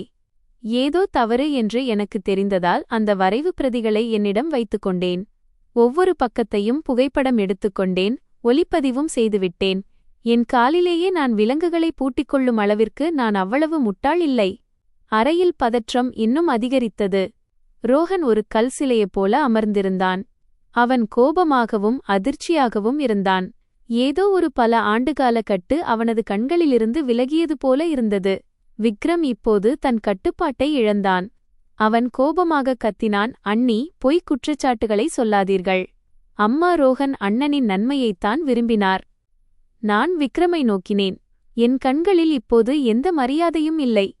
ரோஹன் அண்ணனின் நன்மையா அல்லது உன் திட்டங்களின் நன்மையா? ரோஹனின் நன்மையை விரும்பினால் நீ ஏன் என் இன்சூரன்ஸ் பிரீமியத்தை கட்டிக்கொண்டிருக்கிறாய்? மேலும் புரோக்கரிடம் விபத்து பற்றி ஏன் மெசேஜ் அனுப்பினாய்? விக்ரமின் முகம் சிவந்தது. அவன் கைகளை இறுக்கிக் கொண்டான். அண்ணி, அமைதியாக இருங்கள். இந்த வீடு அழிந்து போக வேண்டும் என்று நினைக்கிறீர்களா? நான் சுருக்கமாக பதிலளித்தேன். நீங்கள் என் வாழ்க்கையை எண்களில் அளக்கத் தொடங்கிய அன்றே இந்த வீடு அழிந்துவிட்டது. பிறகு விக்ரமை பார்த்து இறுதியாக ஒரு விஷயத்தை சொன்னேன். இது ஒரு ஆணியைப் போல அரைந்தது. நான் பொய்க்குற்றம் சாட்டுவதாகச் சொல்கிறாயே? இதோ ரோஹன் முன்னால் ஒரு விஷயத்தை தெளிவுபடுத்து. இந்த மேஜையில் இருக்கும் மற்றொரு காகிதத்தை பார். கடந்த வாரம் என் பெயரில் 3 கோடி ரூபாய்க்கான மற்றொரு விபத்து இன்சூரன்ஸ் பாலிசியை வாங்கியது யார்? கடந்த வாரம் என்று நான் அழுத்திச் சொன்னேன். இதனால் இது பழைய கதையல்ல, இன்னும் தொடர்ந்து கொண்டிருக்கிறது என்பது ரோஹனுக்கு புரியும். ரோஹன் அதிர்ந்து எழுந்தான். அவன் விக்ரமை நோக்கி திரும்பி கத்தினான். விக்ரம், இது என்ன செய்தாய்? எதற்காக இதை வாங்கினாய்? விக்ரம் பின்வாங்கினான். அவனது வாய் வறண்டு போனது. அது அண்ணி பாதுகாப்பிற்காக வாங்கினேன். விக்ரமை பார்த்து நான் மிகச் சாதாரணமான ஒரு கேள்வியை கேட்டேன். ஆனால் அதைக் கேட்ட அனைவரும் நடுங்கிப் போயினர். பாதுகாப்பிற்காகவா? எனக்கு தெரியாமலே பாதுகாப்பா? பணம் யாருக்கு கிடைக்கும் என்று கூட நான் முடிவு செய்யவில்லையே. பிறகு இந்த விபத்து விஷயத்தை எப்படி விரைவில் முடிப்பது என்று நீங்கள் ஏன் பேசுகிறீர்கள்? விக்ரமிற்கு பதில் சொல்லத் தெரியவில்லை. தன் மகன் சிக்கலில் இருப்பதை உணர்ந்த சவிதாஜி வழக்கம்போல எல்லாவற்றையும் என் மீது போட்டு பழிவாங்க முயன்றார். இதெல்லாம் உன்னால்தான் நடக்கிறது. விக்ரமின் பிசினஸிற்கு நீ பணம் கொடுக்கவில்லை. அதனால்தான் இதெல்லாம். அதனால்தான் அவன் இதையெல்லாம் செய்ய வேண்டியிருந்தது. அவன் கடனில் இருக்கிறான், அவன் அழுத்தத்தில் இருக்கிறான். நீ ஒரு அண்ணியாக இருந்து உன் மச்சானின் துயரத்தை புரிந்து கொள்ளவே இல்லையா? இதைக் கேட்டதும் நான் சிரித்தேன். இந்த முறை நான் சத்தமாக சிரித்தேன். ஆனால் அது ஒரு கசப்பான சிரிப்பு. நான் சொன்னேன், சரி, கடைசியில் பணம்தான் நோக்கம் என்பதை ஒப்புக்கொண்டீர்கள். நான் திருமதி சவிதாஜியை பார்த்தேன். ஒவ்வொரு வார்த்தையும் கல்லைப் போல விழுந்தது. குடும்பத்திற்காகவும் இல்லை, அமைதிக்காகவும் இல்லை, பணத்திற்காகத்தான். என் அம்மாவின் 1.20 கோடி மற்றும் இந்த ஒப்பந்தத்தின் 2 கோடி ரூபாய். ரோஹன் நடுவில் நின்று கொண்டிருந்தான். முகம் வெளிறிப் போயிருந்தது. அவன் தன் தாயைப் பார்த்தான், தன் தம்பியைப் பார்த்தான், பிறகு என்னைப் பார்த்தான். அவன் கண்கள் ஏதோ நீண்ட உறக்கத்திலிருந்து இப்பதான் விழித்தது போல இருந்தது. அவன் ஏதோ சொல்ல வாயெடுத்தான், ஆனால் முடியவில்லை.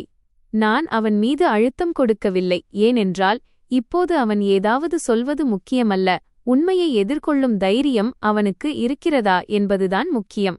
நான் ஃபைலை எடுத்து நேர்த்தியாக வைத்துவிட்டு குடும்பத்தினர் அனைவரையும் ஒருமுறை பார்த்துவிட்டு உறுதியான குரலில் சொன்னேன், இனிமேல் யாராவது 1.20 கோடி பற்றி பேசினாலோ அல்லது குடும்பம் என்ற வார்த்தையை பயன்படுத்தி என்னை அழுத்திக் கூறினாலோ நான் இந்த விவகாரத்தை இறுதிவரை கொண்டு செல்வேன். ஏனென்றால் இப்போது நான் என் அம்மாவின் பணத்தை மட்டும் காப்பாற்றவில்லை, என் உயிரையே காப்பாற்றிக் கொண்டிருக்கிறேன். இதைச் சொன்னதும் அறை மீண்டும் ஒரு கனமான மௌனத்தில் மூழ்கியது. சவிதாஜி இன்னும் உட்கார்ந்திருந்தார். முகம் கோபத்தில் சிவந்திருந்தது. விக்ரம் ஒரு மூலையில் நின்று கொண்டு தப்பிப்பதற்கான வழியை தேடுவது போல அவன் கண்கள் சுற்றிக் கொண்டிருந்தன. ரோஹன் நடுவில் நின்றான். கைகள் தொங்கிக் கொண்டிருந்தன. என்னை ஒரு அந்நியனைப் போலப் பார்த்தான். நான் வெறும் வார்த்தைகளை மட்டும் பேசினால் அவர்கள் ஏதோ ஒரு காரணத்தைச் சொல்லித் தப்பித்துக் கொள்வார்கள் என்று எனக்குத் தெரியும். அதனால்தான் நான் சும்மா சொல்லவில்லை, செய்து காட்டினேன். நான் மேஜை அருகில் சென்று என் போனை எடுத்து நான் சேமித்து வைத்திருந்த அந்த வீடியோவை எடுத்தேன். மூவரையும் பார்த்து அமைதியாகச் சொன்னேன், இனிமேல் யாராவது என்னை அழுத்தினால் இதை இறுதிவரை கொண்டு செல்வேன் என்று சொன்னேன். இதை என் பாதுகாப்பிற்காகத்தான் வைத்துள்ளேன். இதைச் சொல்லிவிட்டு ஸ்கிரீனை அவர்கள் பக்கம் திருப்பி பிளே செய்தேன். ஸ்கிரீனில் என் அறைக்கு வெளியே உள்ள காரிடாரின் கேமரா காட்சிகள் ஓடிக்கொண்டிருந்தன. முகம் தெளிவாக இல்லை, ஆனால் உடல் அமைப்பும் நடக்கும் விதமும் யாரையும் குழப்பாது. விக்ரம் மெல்ல மெல்ல நடந்து வந்தான். அங்கும் இங்கும் பார்த்துவிட்டு வெளியே கீ ஹோல்டரில் தொங்கிக் கொண்டிருந்த சாவியை எடுத்து என் அறைக்கதவை திறந்தான். உள்ளே சென்றான். சில நிமிடங்களுக்குப் பிறகு வெளியே வந்தான். அவன் கையில் போன் இருந்தது. ஏதோ டைப் செய்து கொண்டிருந்தான். எதையோ புகைப்படம் எடுப்பது போல இருந்தது. நான் வீடியோவை மெதுவாக்கினேன். அவன் என் ஸ்டடி டேபிள் அருகே குனிந்து காகிதங்கள் குவித்து வைக்கப்பட்டிருந்த இடத்திற்கு கொண்டு சென்று பல புகைப்படங்களை எடுக்கும் அந்த இடத்தில் நிறுத்தினேன். விக்ரம் வாயிலிருந்து வந்தது, "அண்ணி, நீங்கள் என்னை சிக்க வைக்கிறீர்கள்." நான் அவனை பார்க்காமலே சொன்னேன், "என் அறையில் நீ என்ன செய்து கொண்டிருந்தாய்?" விக்ரம் திக்கித் திணறி, நான் சார்ஜர் தேடிக் கொண்டிருந்தேன்." நான் வீடியோவை நிறுத்திவிட்டு நேராக அவன் கண்களை பார்த்தேன்.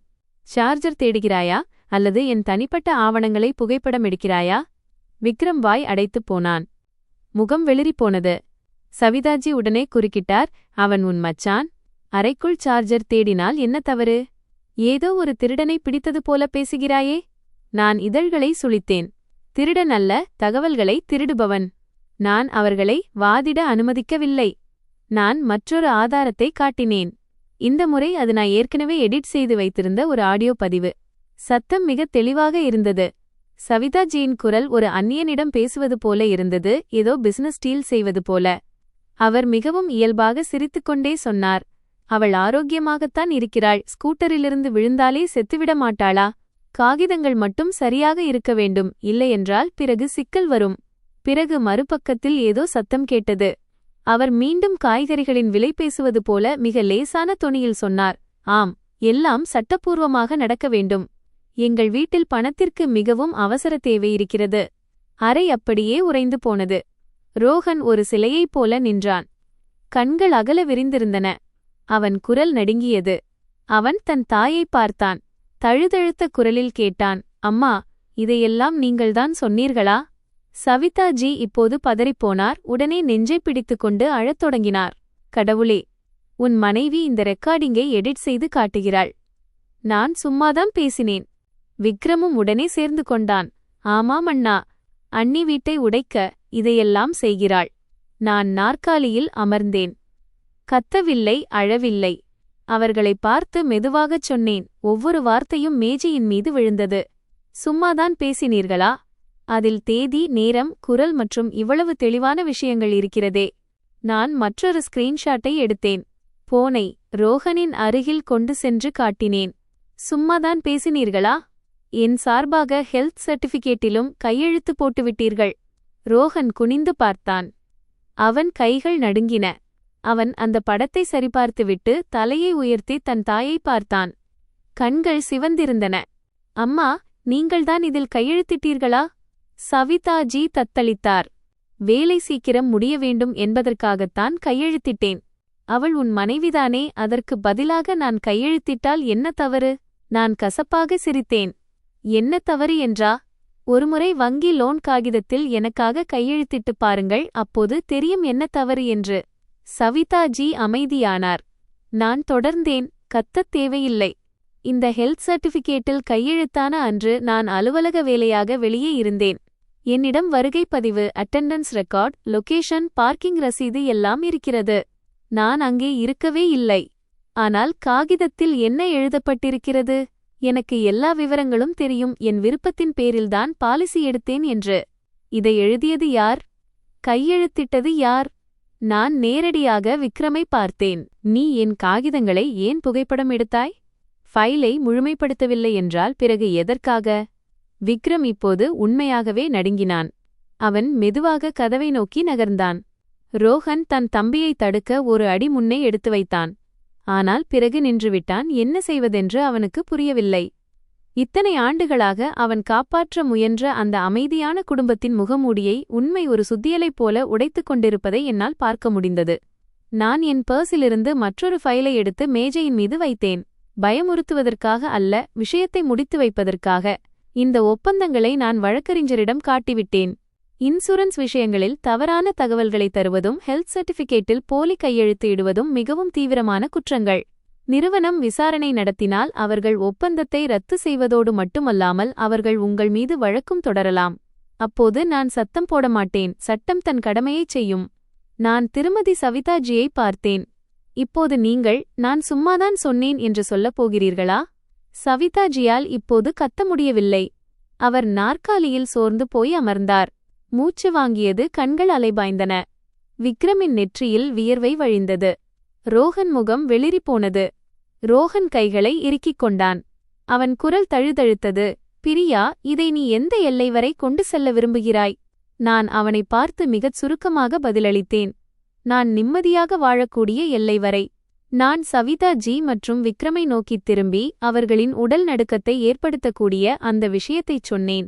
இனிமேல் உங்கள் யாராவது 1.20 கோடி பற்றி பேசத் துணிவீர்களா? நான் ஒரு நிமிடம் நிறுத்திவிட்டுச் சொன்னேன், என் அம்மாவின் 1.20 கோடி என்பது பணம், அதுதான் என் வாழ்க்கை. தவறான நபரிடம் மோதிவிட்டீர்கள். நான் இதை பேசி முடித்ததும் அறை அப்படியே உறைந்து போனது. சவிதாஜி நாற்காலியில் ஆழ்ந்து அமர்ந்திருந்தார். மேஜையின் ஓரத்தை கெட்டியாக பிடித்துக் கொண்டிருந்தார். விக்ரம் கதவருகே ஒரு பயந்த மிருகத்தைப் போல தப்பிப்பதற்கான வழியை தேடிக் கொண்டிருந்தான். ரோஹன் நடுவில் நின்றான். முகம் வெளிறிப்போனது, மூச்சு வேகமாக வாங்கியது. நான் மேலும் எதையும் சொல்லத் தேவையில்லை, ஏனென்றால் ஆதாரங்கள் பகல் வெளிச்சத்தைப் போல தெளிவாக இருந்தன. ஆனால் ரோஹனின் கோபம் முதலில் வெடிக்கும் என்று நான் எதிர்பார்க்கவில்லை. அவன் வேகமாக விக்ரமை நோக்கித் திரும்பினான். அவன் குரல் தொண்டையில் சிக்கியது போல இருந்தது. உண்மையைச் சொல், நீதான் இதையெல்லாம் செய்தாயா? விக்ரம் பதறிப்போய் உமிழ்நீரை விழுங்கினான். அவன் உதடுகள் நடுங்கின. நான் நிர்பந்தத்தில் இருந்தேன். அவன் பேசி முடிப்பதற்கு முன்பே ரோஹன் முன்னேறி வந்து விக்ரமின் கன்னத்தில் ஓங்கி அறைந்தான். அந்த அரை சத்தம் எவ்வளவு பலமாக இருந்தது என்றால் நானும் அதிர்ந்து போனேன். விக்ரம் தடுமாறித் தன் கன்னத்தை பிடித்து கொண்டான். அவன் கண்களில் வலியும் கோபமும் ஒரு சேர இருந்தன. என் மீது கை வைத்து விட்டாயா என்று விக்ரம் கேட்க, சவிதாஜி ஏதோ கடித்தது போல கத்தினார். ரோஹன், உனக்கு பைத்தியம் பிடித்துவிட்டதா? உன் தம்பி மீது கை வைக்கிறாயா? பிறகு அவர் வேகமாக என்னை திரும்பி பார்த்து கண்ணீர் மல்க கத்தினார். இதெல்லாம் உன்னால்தான் நடக்கிறது. நீதான் அவனை அந்த எல்லை வரை கொண்டு சென்று விட்டாய். நான் அமைதியாக அங்கே நின்று கொண்டிருந்தேன். நான் நகரவில்லை, எந்த பதிலும் சொல்லவில்லை. அவர்கள் தாங்களாகவே இந்த விவகாரத்தின் வேரை சர்ப்பத்தின் முன் கொண்டுவர வேண்டும் என்று நான் விரும்பினேன். சவிதாஜி மேஜையில் அறைந்தார். அழுது கொண்டே முணுமுணுத்தார். நான் செய்ததெல்லாம் விக்ரமின் எதிர்காலத்திற்காகத்தான். அவன் கடனில் இருக்கிறான், அவன் கஷ்டப்படுகிறான். என் மகனை நான் காப்பாற்றாவிட்டால் வேறு யார் காப்பாற்றுவார்கள்? நான் அவர்களை பார்த்து மிகவும் மெதுவாக கேட்டேன். ஆனால் என் எதிர்காலம் என்ன மாமியாரே? என் வாயிலிருந்து வந்த அந்த வார்த்தைகளில் இப்போது மரியாதை இல்லை. மாறாக நான் ஒரு மனிதன், எனக்கும் ஒரு அம்மா இருக்கிறார், எனக்கும் ஒரு வாழ்க்கை இருக்கிறது என்ற நினைவூட்டல் மட்டுமே இருந்தது. விக்ரம் இப்போது இந்த அவமானத்தை தாங்க முடியாமல் கோபத்துடன் கத்தினான். நீங்கள் ஏதோ ஒரு தேவதையைப் போலப் பேசுகிறீர்கள். நீங்கள் உதவாவிட்டால் இந்த வீடே அழிந்திருக்கும். நான் சுருக்கமாக பதிலளித்தேன். இந்த வீடு அழிவது என்னால் அல்ல, உன்னால்தான். விக்ரம் என் மீது பாய முயன்றான். ஆனால் ரோஹன் அவனை தடுத்து நிறுத்தினான். அவன் கண்கள் கோபத்தில் சிவந்திருந்தன. வாயை மூடு. உன் அண்ணியை இன்னும் எவ்வளவுதான் கஷ்டப்படுத்துவாய்? விக்ரம் ஏளனமாகச் சிரித்தான். ஆனால் அவனது குரல் பயத்தால் தள்ளாடியது. நான் யாருக்கு தீங்கு செய்தேன்? நான் வெறும் வாழத்தான் ஆசைப்படுகிறேன். சவிதாஜி மீண்டும் கத்தத் தொடங்கினார். அவருடைய அழுகுரல் பறவைகளின் சிறகடிக்கும் சத்தத்தை விட அதிகமாக இருந்தது. கடவுளே, இந்த வீட்டில் எவ்வளவு கொடூரமான மருமகள் வந்துவிட்டாள்! இவள் எங்களை சிறைக்கு அனுப்ப பார்க்கிறாள். அவருடைய அலறல் தெருவரை கேட்டது. வெளியே செருப்புச் சத்தமும் அண்டை வீட்டார்களின் கிசுகிசுப்பும் என் காதில் விழுந்தது. என்ன நடந்தது? மீண்டும் சவிதாஜியின் வீட்டில் சண்டையா? மருமகள் ஏதோ கேஸ் போட்டுவிட்டாளாம். சில நிமிடங்களிலேயே அந்த அமைதியான தெருவில் பரபரப்பு ஏற்பட்டது. ரோஹன் என்னை நோக்கித் திரும்பினான். அவன் கண்களில் பதற்றம் இருந்தது, குரலில் கெஞ்சல் இருந்தது. பிரியா, தயவுசெய்து இனிமேல் கலாட்டா செய்யாதே. உனக்கு என்ன வேண்டுமோ அதை நான் தருகிறேன், ஆனால் வெளியில் தெரிந்தால் அவமானம். நான் என் கணவனை பார்த்தேன். அவனது கண்களில் இன்னும் அதே பழைய பழக்கம் இருப்பதை என்னால் உணர முடிந்தது. சரியானதை விட அவமானத்தைப் பற்றிய பயமே அதிகம். நான் ஆழ்ந்த மூச்சை எடுத்துக்கொண்டு நேரடியாகச் சொன்னேன், எந்த மறைப்பும் இல்லாமல். உங்களுக்கு அவமானத்தைப் பற்றிய பயம் இருக்கிறது, எனக்குச் சாவைப் பற்றிய பயம் இருக்கிறது. அறை அமைதியானது. நான் எதுவும் பேசவில்லை. போனை எடுத்து என் மின்னஞ்சலை திறந்தேன். அந்த விசித்திரமான ஒப்பந்தம் பற்றி தெரிந்தபோதே இதற்கெல்லாம் தயாராகிவிட்டேன். நான் ஸ்கிரீனை ரோஹன் பக்கம் திருப்பினேன். என் குரலில் வலி இருந்தது. நான் எல்லா ஆவணங்களையும் இன்சூரன்ஸ் நிறுவனத்திற்கு அனுப்பிவிட்டேன். சவிதாஜி ஏதோ மின்சாரம் தாக்கியது போல துள்ளிக் குதித்தார். என்ன? நான் தலையசைத்தேன். ஆம், அனுப்பிவிட்டேன். பழிவாங்க அல்ல, என்னை காத்துக்கொள்ள. விக்ரம் போனை பிடுங்க பாய்ந்தான். ஆனால் ரோஹன் அவனை தடுத்து நிறுத்தினான். நான் தொடர்ந்தேன். ஒவ்வொரு வார்த்தையும் ஒரு தீர்ப்பைப் போல ஒலித்தது. அவர்கள் விசாரணை தொடங்கினால் இந்த ஒப்பந்தங்கள் ரத்து செய்யப்படும். ஒருவேளை மோசடி என்ற நிரூபணமானால் அவர்கள் இந்த வழக்கை போலீசிடம் ஒப்படைக்கலாம். அப்போது நான் யாரையும் சிறைக்கு அனுப்ப மாட்டேன். சட்டம் தன் வேலையைச் செய்யும். நான் சவிதாஜியைப் பார்த்தேன். அப்போது நீங்கள் யாரோ உங்களைச் சிக்க வைக்கிறார்கள் என்று சொல்ல முடியாது. திருமதி சவிதாஜி முற்றிலும் சோர்ந்து போய் அமர்ந்துவிட்டார். அவர் நாற்காலியில் சோர்ந்து போய் அமர்ந்தார். பிறகு சட்டென்று நழுவி தரையில் முழங்கால் போட்டு அமர்ந்தார். அவர் எனக்கு முன்னால் கைகளை விடுத்தபடி இருந்தார். அவருடைய குரல் உடைந்து போயிருந்தது. மருமகளே, நான் தவறு செய்துவிட்டேன். நான் வழிதவறி போய்விட்டேன். நான் அவனது விக்ரம் கவலையில் அப்படி செய்துவிட்டேன். நான் உன்னிடம் மன்னிப்பு கேட்கிறேன். சில ஆண்டுகளுக்கு முன்பாக இருந்த நான் என்றால் ஒருவேளை என் மனம் உருகியிருக்கும். பழைய நான் ஒரு அம்மாவை கீழே முழங்கால் போட வைத்துவிட்டோமே என்று என்னை நானே குற்ற உணர்ச்சியில் வருத்திக் கொண்டிருப்பேன். ஆனால் இன்று நான் அமைதியாக நின்றேன். எனக்கு எந்த மகிழ்ச்சியும் ஏற்படவில்லை. ஒருவிதமான குளிர்ந்த உணர்வு மட்டுமே இருந்தது. நான் திருமதி சவிதாஜியை பார்த்து மெதுவாகச் சொன்னேன். என் அம்மா தன் முதுமைக்காக நிலத்தை 2 கோடி ரூபாய்க்கு விற்றார். என் வாழ்க்கைக்கு நீங்கள் எவ்வளவு விலை வைத்தீர்கள்?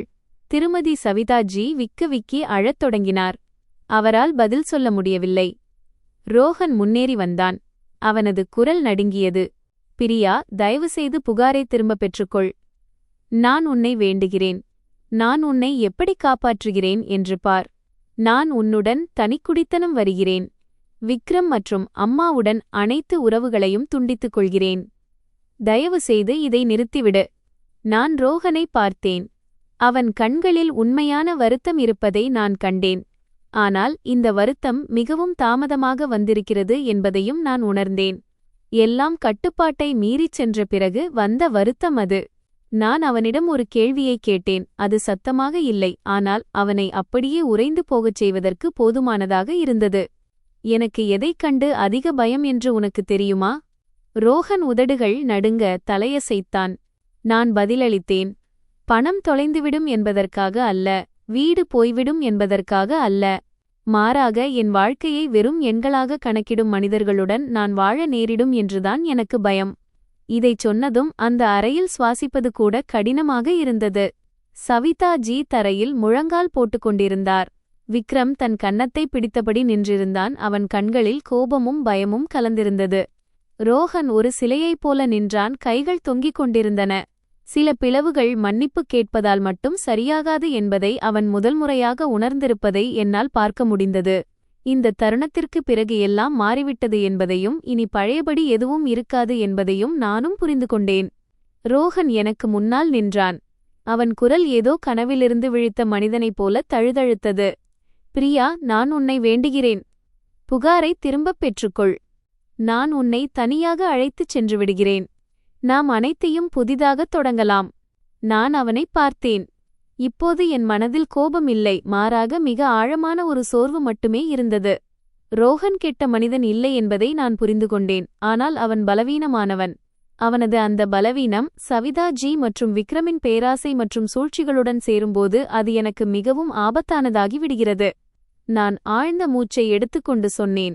இனிமேல் வாக்குறுதிகளைத் தராதீர்கள். எனக்கு உண்மைதான் வேண்டும். சவிதாஜி இன்னும் முழங்கால் போட்டுக் கொண்டிருந்தார். முகத்தில் கண்ணீரும் சளியும் வடிந்து கொண்டிருந்தது. மருமகளே, நான் முதிர்ச்சியின்றிச் செய்துவிட்டேன்.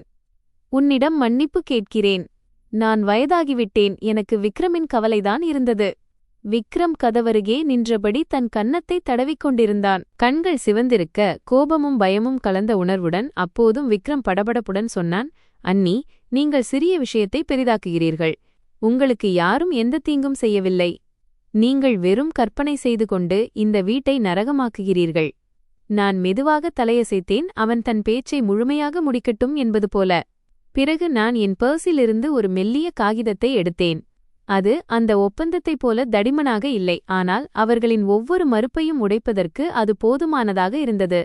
அதை நான் மேஜையின் மீது நேராக ரோஹனுக்கு முன்னால் வைத்தேன். இதைப் படி. ரோஹன் அதை எடுத்தான்.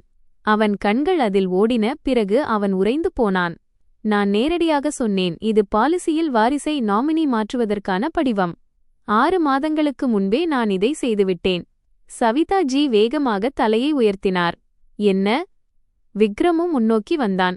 அவன் முகத்தின் நிறம் மாறியிருந்தது. நான் இருவரையும் பார்த்தேன். என் குரல் அமைதியாக இருந்தது. ஆம், எனக்கு ஏதோ தவறு என்று தோன்றத் தொடங்கிய போதே நான் சத்தமில்லாமல் வாரிசுப் பெயரை ரோஹனின் பெயரிலிருந்து மாற்றி என் மகளின் பெயருக்கு மாற்றிவிட்டேன். அறையில் ஏதோ ஒன்று உடையும் சத்தம் கேட்டது. ஒரு திட்டத்தின் முதுகெலும்பு முறிந்தது போல இருந்தது. ரோஹன் அப்படியே உறைந்து நின்றான். இமை கொட்டாமல் என்னை பார்த்து கொண்டிருந்தான். நான் பதிலளித்தேன், எல்லாவற்றையும் அமைதிக்காக பொறுத்துக்கொள்ள வேண்டும் என்று நீ இன்னும் நம்பிக்கொண்டிருந்தாயே, அப்போதே நான் இதை செய்துவிட்டேன். சவிதாஜி துள்ளிக் குதித்தார். இப்போது அவர் முழங்காலில் இல்லை. அவர் குரல் கூர்மையாக இருந்தது. உன் கணவனுக்கு தெரியாமல் இதையெல்லாம் செய்ய உனக்கு எவ்வளவு தைரியம்? நான் அவர்களை நோக்கி திருப்பி கேள்வி கேட்டேன். என் பின்னால் 2 கோடி ரூபாய்க்கு ஒப்பந்தம் செய்ய உங்களுக்கு எவ்வளவு தைரியம் இருந்தது? அதை நீங்கள் என்னவென்று சொல்வீர்கள்? சவிதாஜி அமைதியானார். விக்ரமால் இனி தன் முகமூடியை தக்கவைக்க முடியவில்லை. அவன் கத்தினான், நீங்கள் என் திட்டங்கள் அனைத்தையும் பாழாக்கிவிட்டீர்கள். அவர்கள் எதை மறைக்க முயன்றார்கள் என்பதை வெளிப்படுத்த இந்த ஒரு வாக்கியமே போதுமானதாக இருந்தது. ரோஹன் வேகமாக தன் தம்பியின் பக்கம் திரும்பினான். அவன் கண்கள் அவனை அப்படியே விழுங்கிவிடுவது போல இருந்தன. நீ என்ன சொன்னாய்? என்ன திட்டம் அது? விக்ரம் உதடுகளை கடித்துக் கொண்டான். ஆனால் வார்த்தை வாயிலிருந்து வெளிவந்துவிட்டது. நான் அவனுக்கு பின்வாங்க வாய்ப்பளிக்கவில்லை. நான் உறுதியாகச் சொன்னேன், இந்த பாலிசியின் பிரீமியத்தை தொடர்ந்து கட்டுவதற்காக என் அம்மாவிடமிருந்து 1.20 கோடி ரூபாய் வாங்குவதுதான் திட்டம். பாலிசி நின்று போயிருந்தால் இதுவரை கட்டிய பிரீமியம் அனைத்தும் மூழ்கியிருக்கும் அல்லவா? சவிதாஜி திக்கித் திணறி, இல்லை, அப்படி இல்லை என்றார். நான் காகிதத்தின் மீது விரலால் தட்டிச் சொன்னேன். என் குரல் மெதுவாக, ஆனால் முழு அறையையும் நடுங்க வைக்கும் அளவிற்கு மிக குளிர்ச்சியாக இருந்தது. ஒப்பந்தத்தில் ஒரு நிபந்தனை இருக்கிறது. தவறான தகவல், மோசடி அல்லது போலி ஹெல்த் சர்டிபிகேட் இருப்பது தெரியவந்தால் காப்பீட்டு நிறுவனத்திற்கு பாலிசியை ரத்து செய்யவும் இதுவரை கட்டிய பிரீமியம் முழுவதையும் பறிமுதல் செய்யவும் உரிமை உண்டு. சுருக்கமாக சொன்னால், நீங்கள் போட்ட பணம் அனைத்தும் மூழ்கியிருக்கும். விக்ரம் பதற்றத்துடன் உமிழ்நீரை விழுங்கினான். வியர்வை வழிந்தது. ரோஹன் தன் தாயை பார்த்தான். அவன் குரல் உடைந்தது. அம்மா, பணத்திற்காக நீங்கள் உங்கள் மருமகளுக்கு இப்படியா செய்தீர்கள்? இந்த கேள்வி சத்தமாக இல்லை, ஆனால் அந்த மௌனம் ஒரு தரிசு நிலத்தைப் போல இருந்தது. சவிதாஜி நடுங்கிக் கொண்டிருந்தார், கண்களை இமைத்துக் கொண்டிருந்தார். பிறகு அழும் நாடகத்தை ஆரம்பித்தார். நான் நிர்பந்தத்தில் இருந்தேன். குடும்பத்தை காப்பாற்றத்தான் நினைத்தேன். நான் அவர் பேச்சை தடுத்து நிறுத்தினேன். அவர்களை மீண்டும் பரிதாபத்திற்குரியவர்களாக மாறவிடவில்லை. எந்த குடும்பம்? என் வாழ்க்கையை தன் சுயநலத்திற்காக பயன்படுத்தும் குடும்பமா? காகிதங்களை சுத்தமாக வைத்திருக்க வேண்டும் என்பதற்காக எனக்கு விவாகரத்து வாங்க நினைத்த குடும்பமா? ரோஹன் நடுங்கும் கைகளுடன் போனை பார்த்தான். தேதியை பார்த்தான். பிறகு என்னை பார்த்தான். மகளின் பெயருக்கு மாற்றிவிட்டாயா? நான் சுருக்கமாகச் சொன்னேன், உன்னிடம் சொல்லவில்லை. நீதான் இன்னும் அந்த பெண் குழந்தையின் தந்தை, அது உன் பொறுப்பு.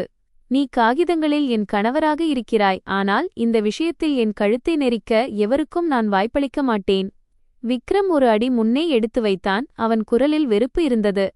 நீங்கள் மிகவும் புத்திசாலி என்று நினைக்கிறீர்கள். இதை செய்து முழு வீட்டிற்கும் நஷ்டத்தை ஏற்படுத்திவிட்டீர்கள். நான் விக்ரமை பார்த்து உறுதியாகச் சொன்னேன், இல்லை, என்னை காயப்படுத்த நினைத்த திட்டத்தைத்தான் நான் முறியடித்தேன். சவிதாஜி மீண்டும் என் மீது விரலை நீட்டினார். மருமகளாக இருந்து கொண்டு மாமியாரிடம் இப்படியா நடந்து கொள்வாய்? என் மரியாதையை குறைக்க பார்க்கிறாயா? நான் அவரை பார்த்தேன். இந்த முறை என் குரல் நடுங்கவில்லை, மென்மையாகவும் இல்லை. உங்கள் மரியாதை குறையுமோ இல்லையோ அது உங்கள் செயல்களை பொறுத்தது. என்னையே ஆபத்தில் தள்ள நினைப்பவர்களின் மரியாதையை காப்பாற்ற நான் வாழவில்லை. ரோஹன் அமைதியாக நின்றான். இத்தனை ஆண்டுகளாக அவன் வாழ்ந்த அமைதிக்காக பொறுத்துக்கொள்ளும் வட்டத்திலிருந்து வெளியே இழுக்கப்பட்டது போல உணர்ந்தான். அவன் தன் தாயை பார்த்தான், பிறகு என்னை பார்த்தான், பிறகு அறையில் தூங்கிக் கொண்டிருந்த தன் மகளை பார்த்தான். அவன் கண்கள் சிவந்தன. பிரியா, விஷயம் இந்த அளவிற்கு போய்விடும் என்று எனக்கு தெரியாது. நான் மெதுவாக தலையசைத்தேன். உனக்கு தெரியாது, ஏனென்றால் நீ தெரிந்து கொள்ள விரும்பவில்லை. நான் பிழைத்திருக்க வேண்டும் என்பதற்காக நான் தெரிந்து கொள்ள வேண்டியிருந்தது. நான் எழுந்து காகிதங்களை சேர்த்து என் பர்ஸில் வைத்தேன். அவர்கள் பிடுங்கிவிடுவார்கள் என்ற பயத்தில் அல்ல, இந்த தேவையில்லாத குடும்ப கூட்டத்தை முடித்து வைக்க விரும்பியதால். நான் நேரடியாக சவிதாஜி மற்றும் விக்ரமை பார்த்து ஒவ்வொரு வார்த்தையையும் தெளிவாகச் சொன்னேன். இந்த ஒப்பந்தத்தை காப்பாற்ற என் அம்மாவின் 1.20 கோடி ரூபாய் உங்களுக்கு தேவைப்பட்டது இல்லையா?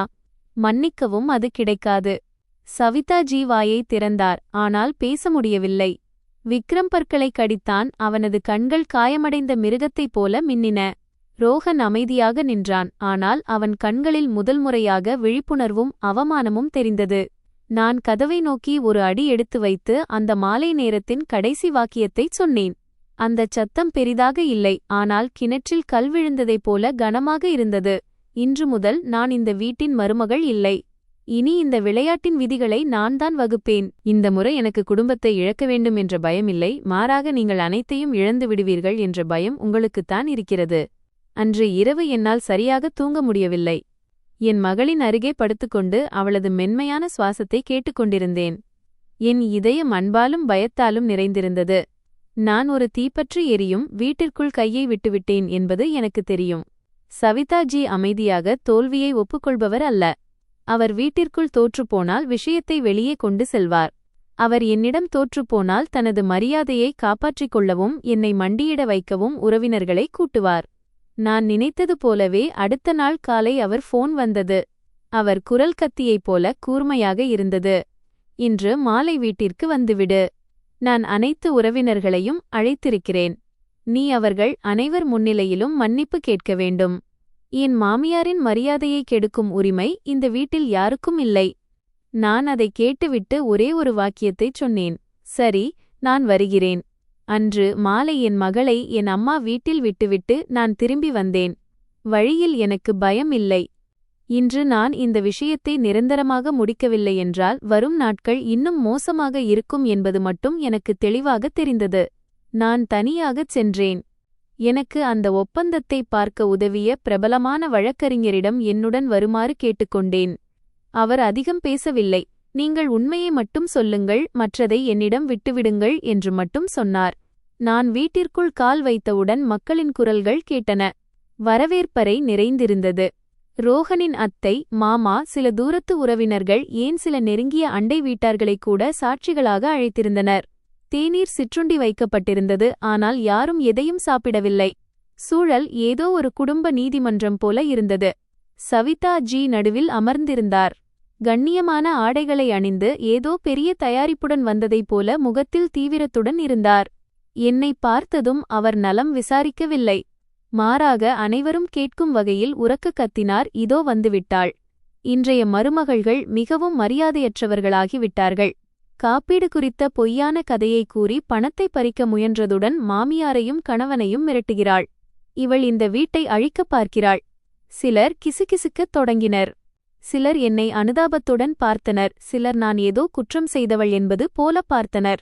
ரோஹன் ஒரு மூலையில் அமர்ந்திருந்தான். முகம் வாடியிருந்தது, கண்கள் சிவந்திருந்தன. என்னை பார்த்ததும் அவன் தலையை குனிந்து கொண்டான். விக்ரம் தன் தாயின் அருகே அமர்ந்து அமைதியாக இருப்பது போல நடித்தான். ஆனால் அவன் கைகள் இறுக்கமாக மூடப்பட்டிருந்தன. நான் வாதிடவில்லை. ஒரு நாற்காலியை இழுத்து அமர்ந்தேன். என்னுடன் வந்த வழக்கறிஞர் தன் ஃபைலை மேஜையின் மீது வைத்தார். அந்த மெல்லிய தப் என்ற சத்தம் முழு அறையையும் அமைதியாக்கியது. ஒரு உறவினர் மெதுவாக, இவர் யார் என்று கேட்டார்.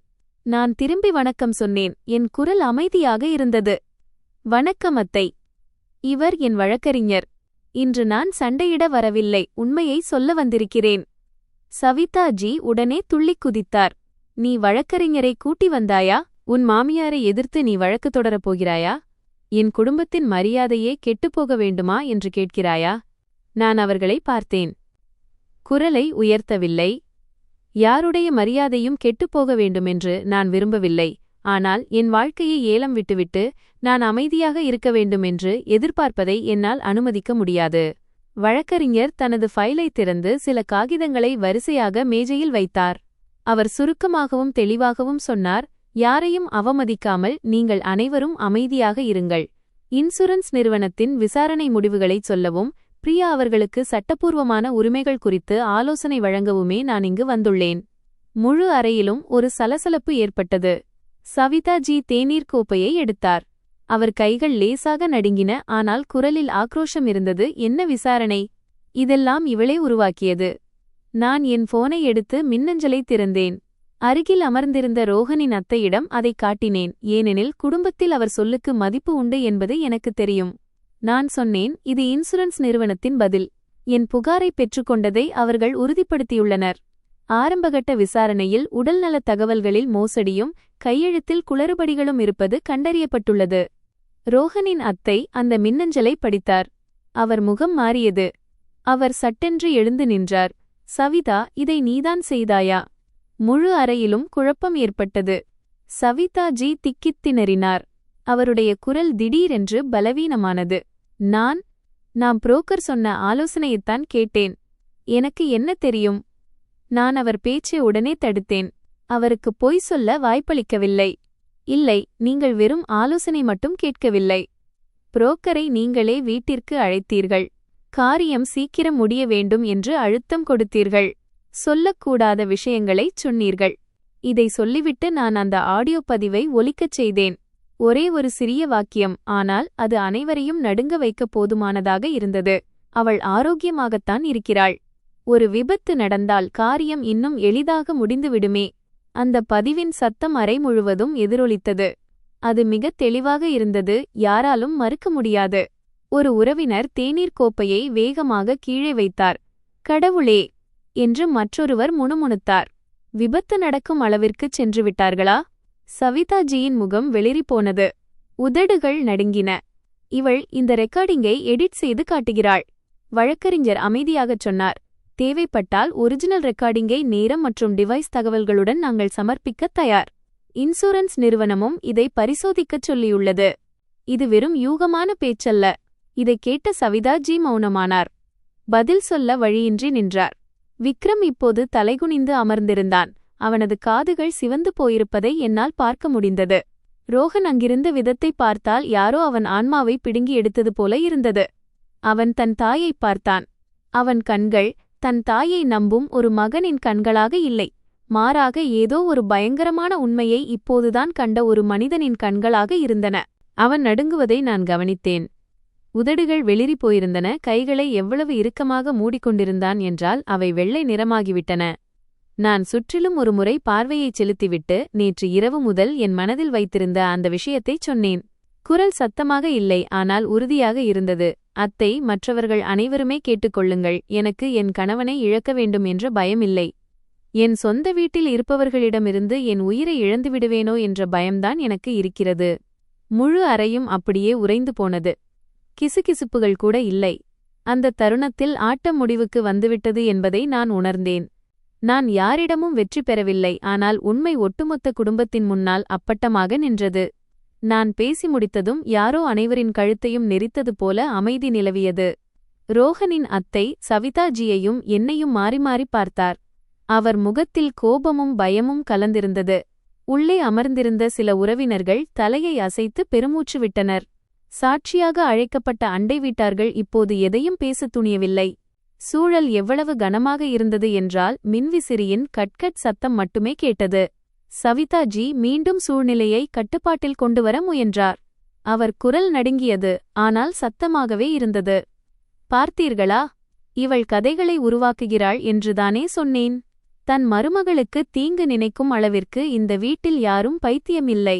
மொத்த குடும்பத்தையும் பயமுறுத்தவே இவள் வக்கீலை அழைத்து வந்திருக்கிறாள். அவர் சொல்லிக்கொண்டே விக்ரமை பார்த்து மௌனமாக இருக்கும்படி சைகை செய்வது போல பார்த்தார். ஆனால் அவர் எதை மறைக்க முயன்றாரோ அது அவர் கண்களில் தெளிவாகத் தெரிந்தது. இதுவரை அமைதியாக இருந்த விக்ரம் முகம் சிவந்து உதடுகளை கடித்தபடி அமர்ந்திருந்தான். அவனது கைகள் நடுங்கின.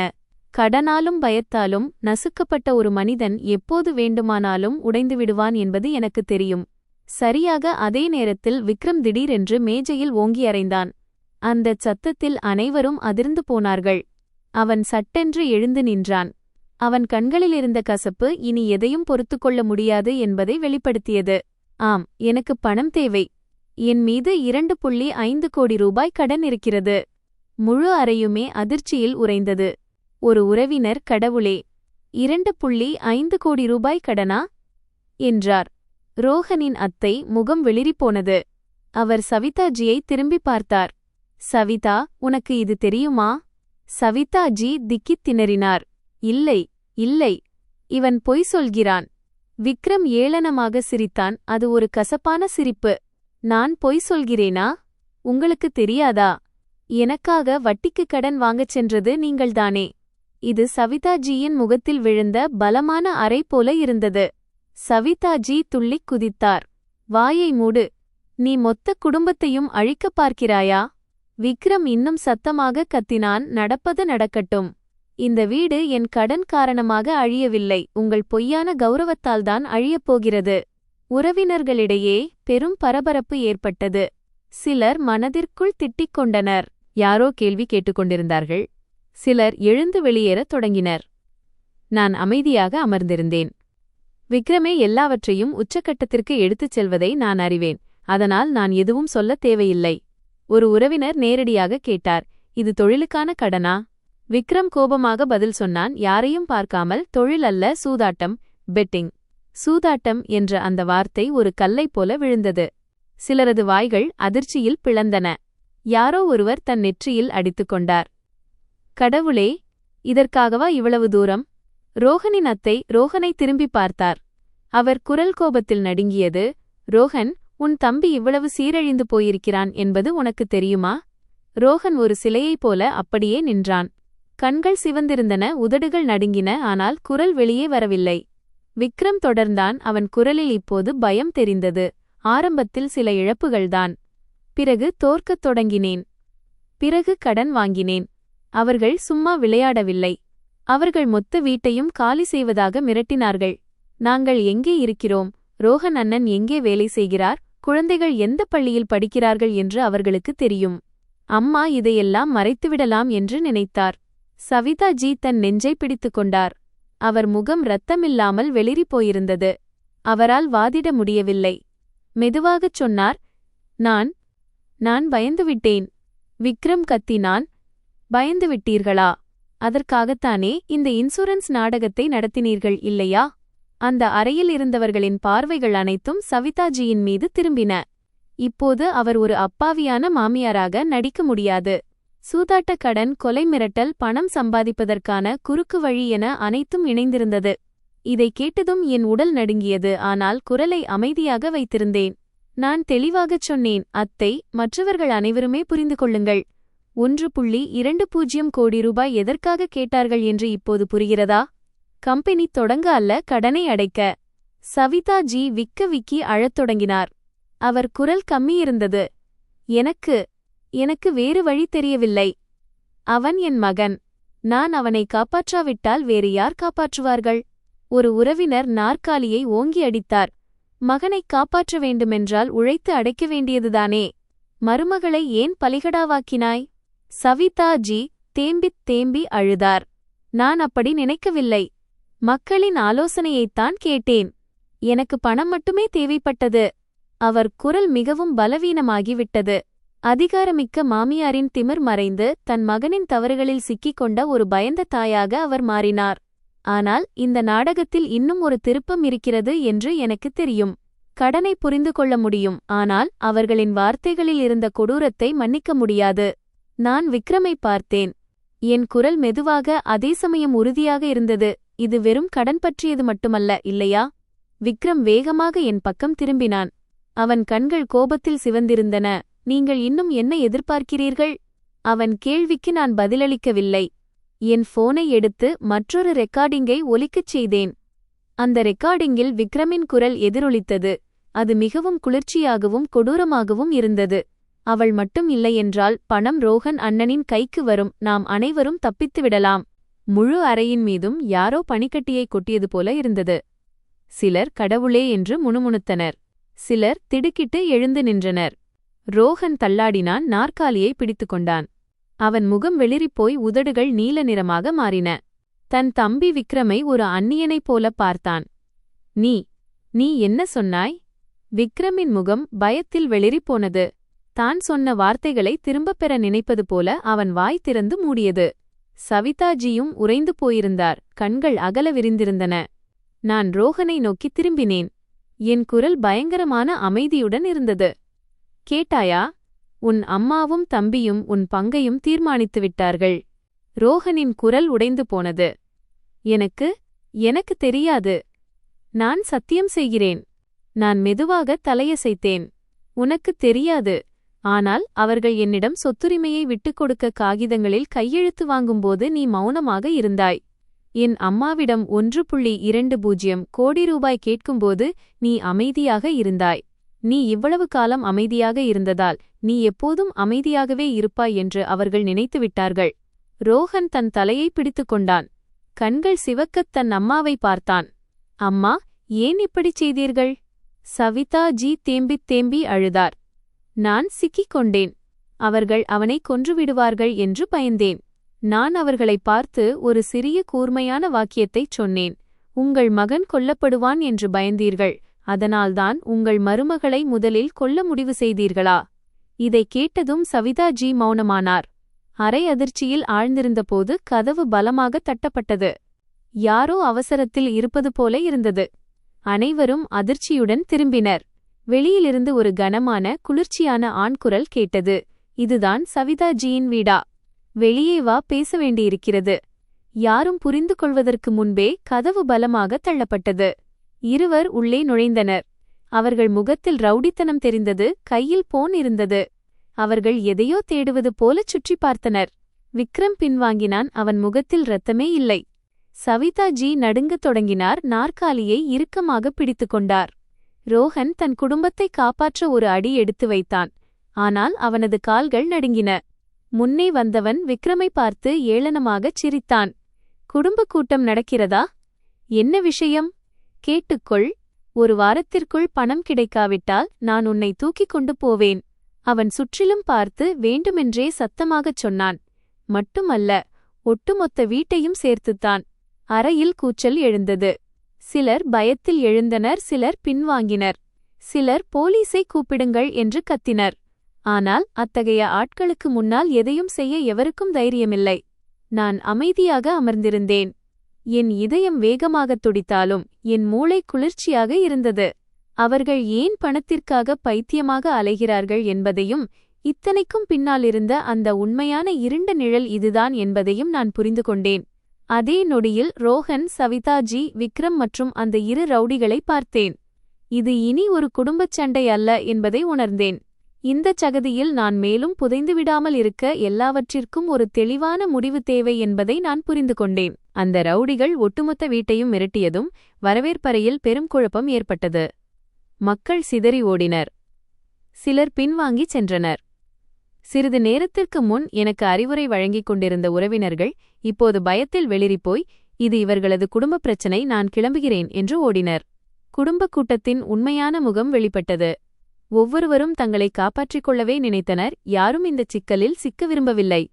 ரோஹன் ஒரு அடி முன்னே எடுத்து வைத்தான். தன் குரலை அமைதியாக வைத்திருக்க முயற்சித்தான். ஆனால் அவன் நடுங்கிக் கொண்டிருப்பது தெளிவாகத் தெரிந்தது. பாயி, எதையும் அமைதியாக பேசுவோம். இது என் வீடு.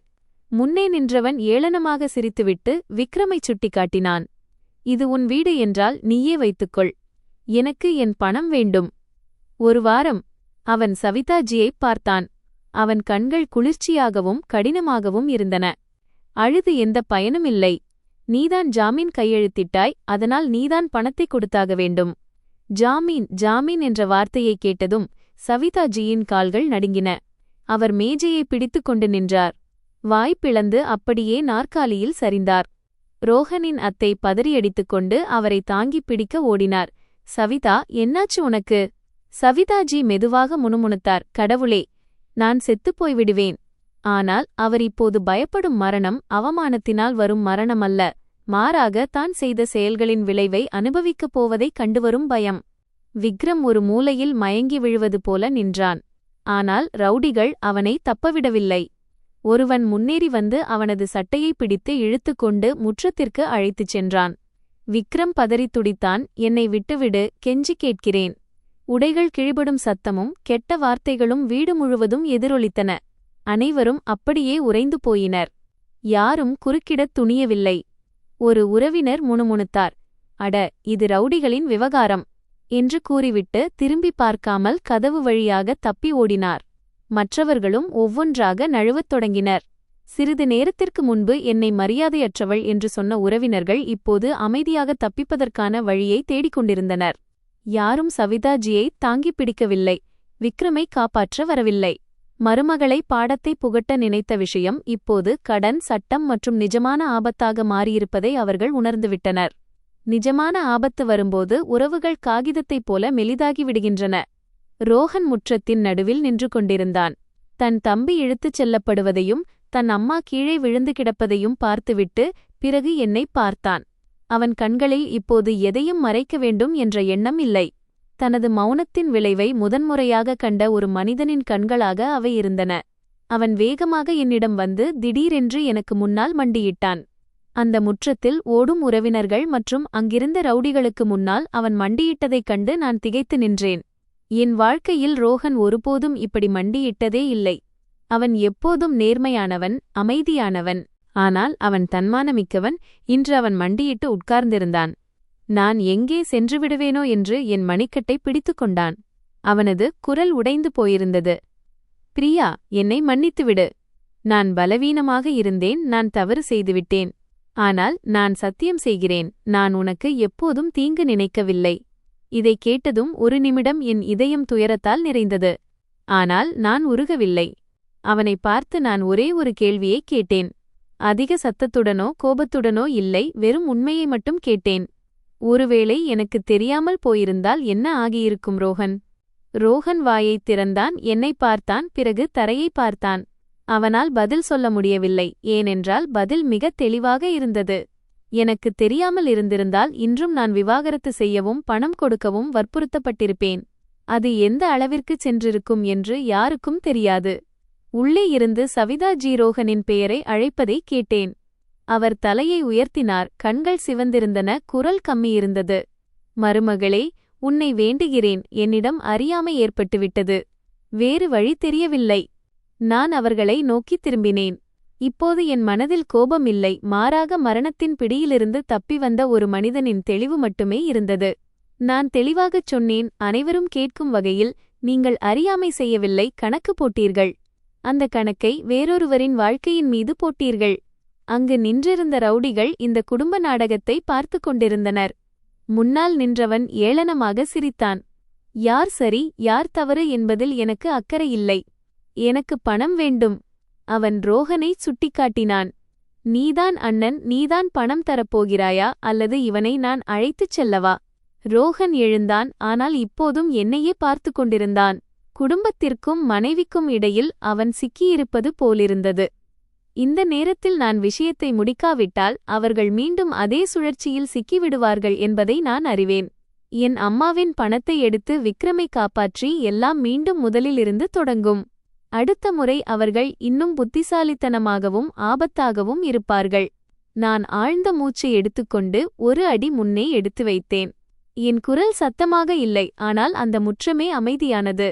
இன்சூரன்ஸ் நிறுவனத்திற்கு நான் அனுப்பிய புகாரை திரும்பப் பெற்றுக்கொள்கிறேன்.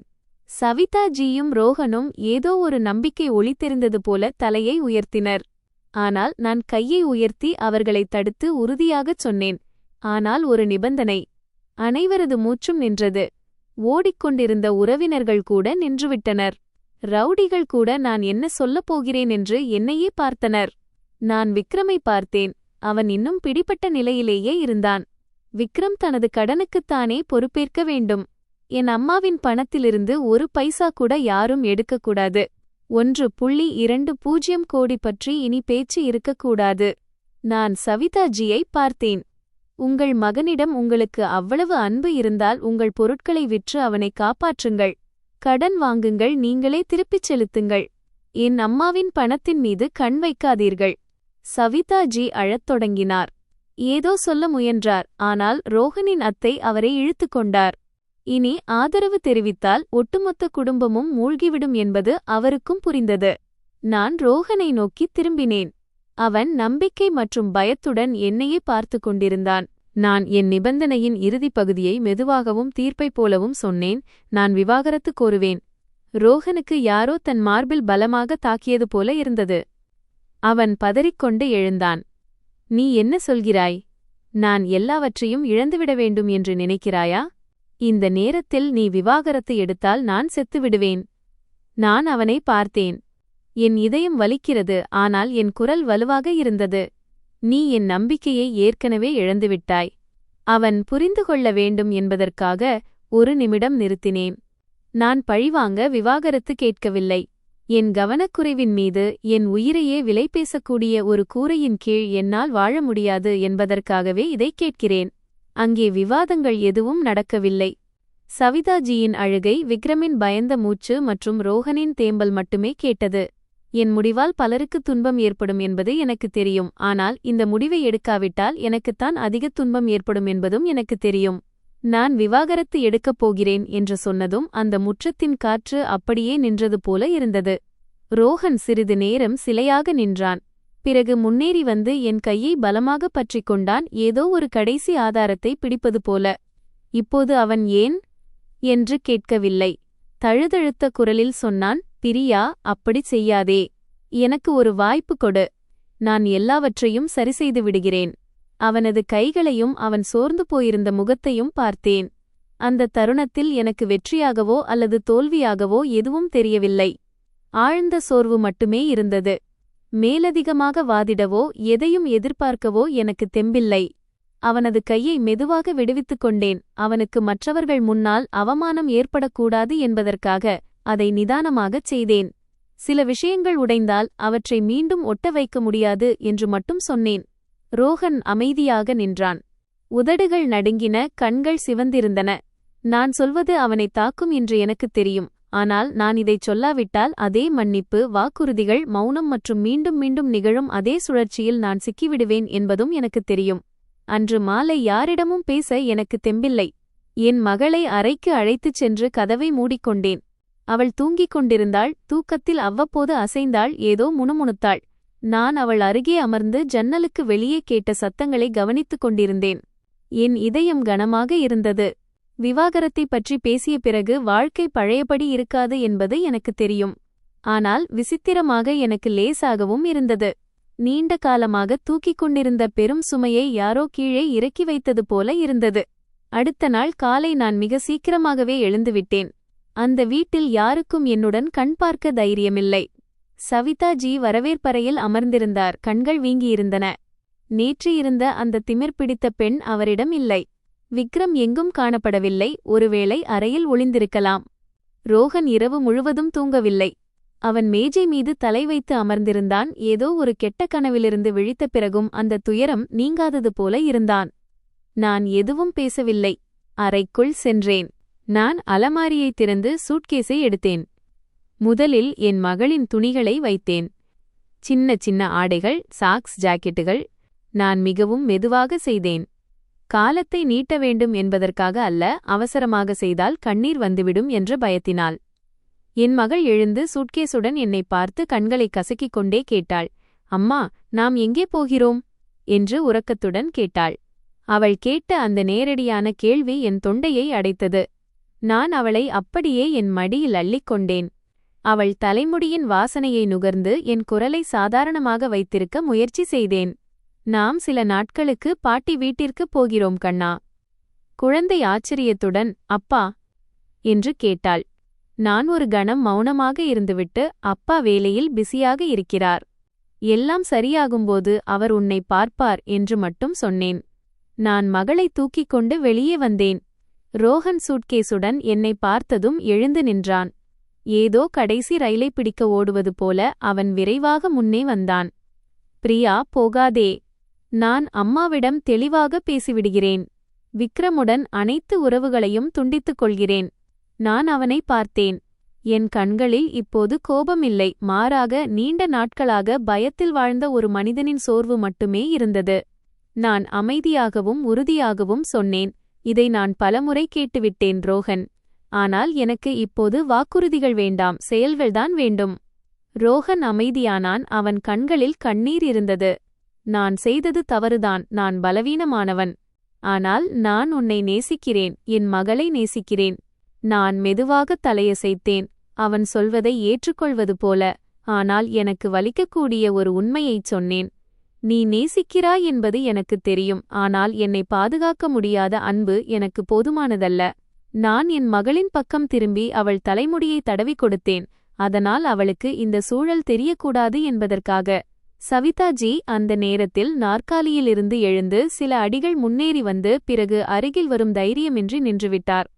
அவர் அழைத்தார். குரல் முன்பை விட மிகவும் பலவீனமாகவும் தழுதழுத்ததாகவும் இருந்தது. மருமகளே, நான் தவறு செய்துவிட்டேன், என்னை மன்னித்துவிடு. நான் அவர்களை பார்த்தேன். இது வெறும் பணத்தைப் பற்றிய விஷயமாக இருந்திருந்தால் ஒருவேளை என் மனம் உருகியிருக்கும். ஆனால் இன்று அவர் கண்களில் எனக்கு வருத்தம் மட்டும் தெரியவில்லை. வழக்கில் சிக்கிவிடுவோமோ என்ற பயமும் உறவினர்கள் முன்னால் அவமானம் ஏற்பட்டுவிடுமோ என்ற பயமுமே தெரிந்தது. நான் அவர்களை திட்ட விரும்பவில்லை. ஆனால் எதிர்காலத்தில் மற்றவர்களின் எல்லையை மீறக்கூடாது என்பதற்காக ஒருமுறை தெளிவாகச் சொல்ல விரும்பினேன். நான் அவர் பக்கம் திரும்பி மெதுவாகச் சொன்னேன். நீங்கள் பணத்தை கணக்கிட்டதால் தவறு செய்யவில்லை, மாறாக வேறொருவரின் வாழ்க்கையை கணக்கிட்டதால் தவறு செய்தீர்கள். திருமதி சவிதாஜிக்கு யாரோ தன் கன்னத்தில் அறைந்தது போல இருந்தது. அவர் அப்படியே உறைந்து போய் நின்றார். உதடுகள் நடுங்கின, குரல் வெளியே வரவில்லை. ரோஹன் தன் அம்மாவையும் என்னையும் மாறி மாறி பார்த்தான். அவன் கண்களில் வலி தெரிந்தது.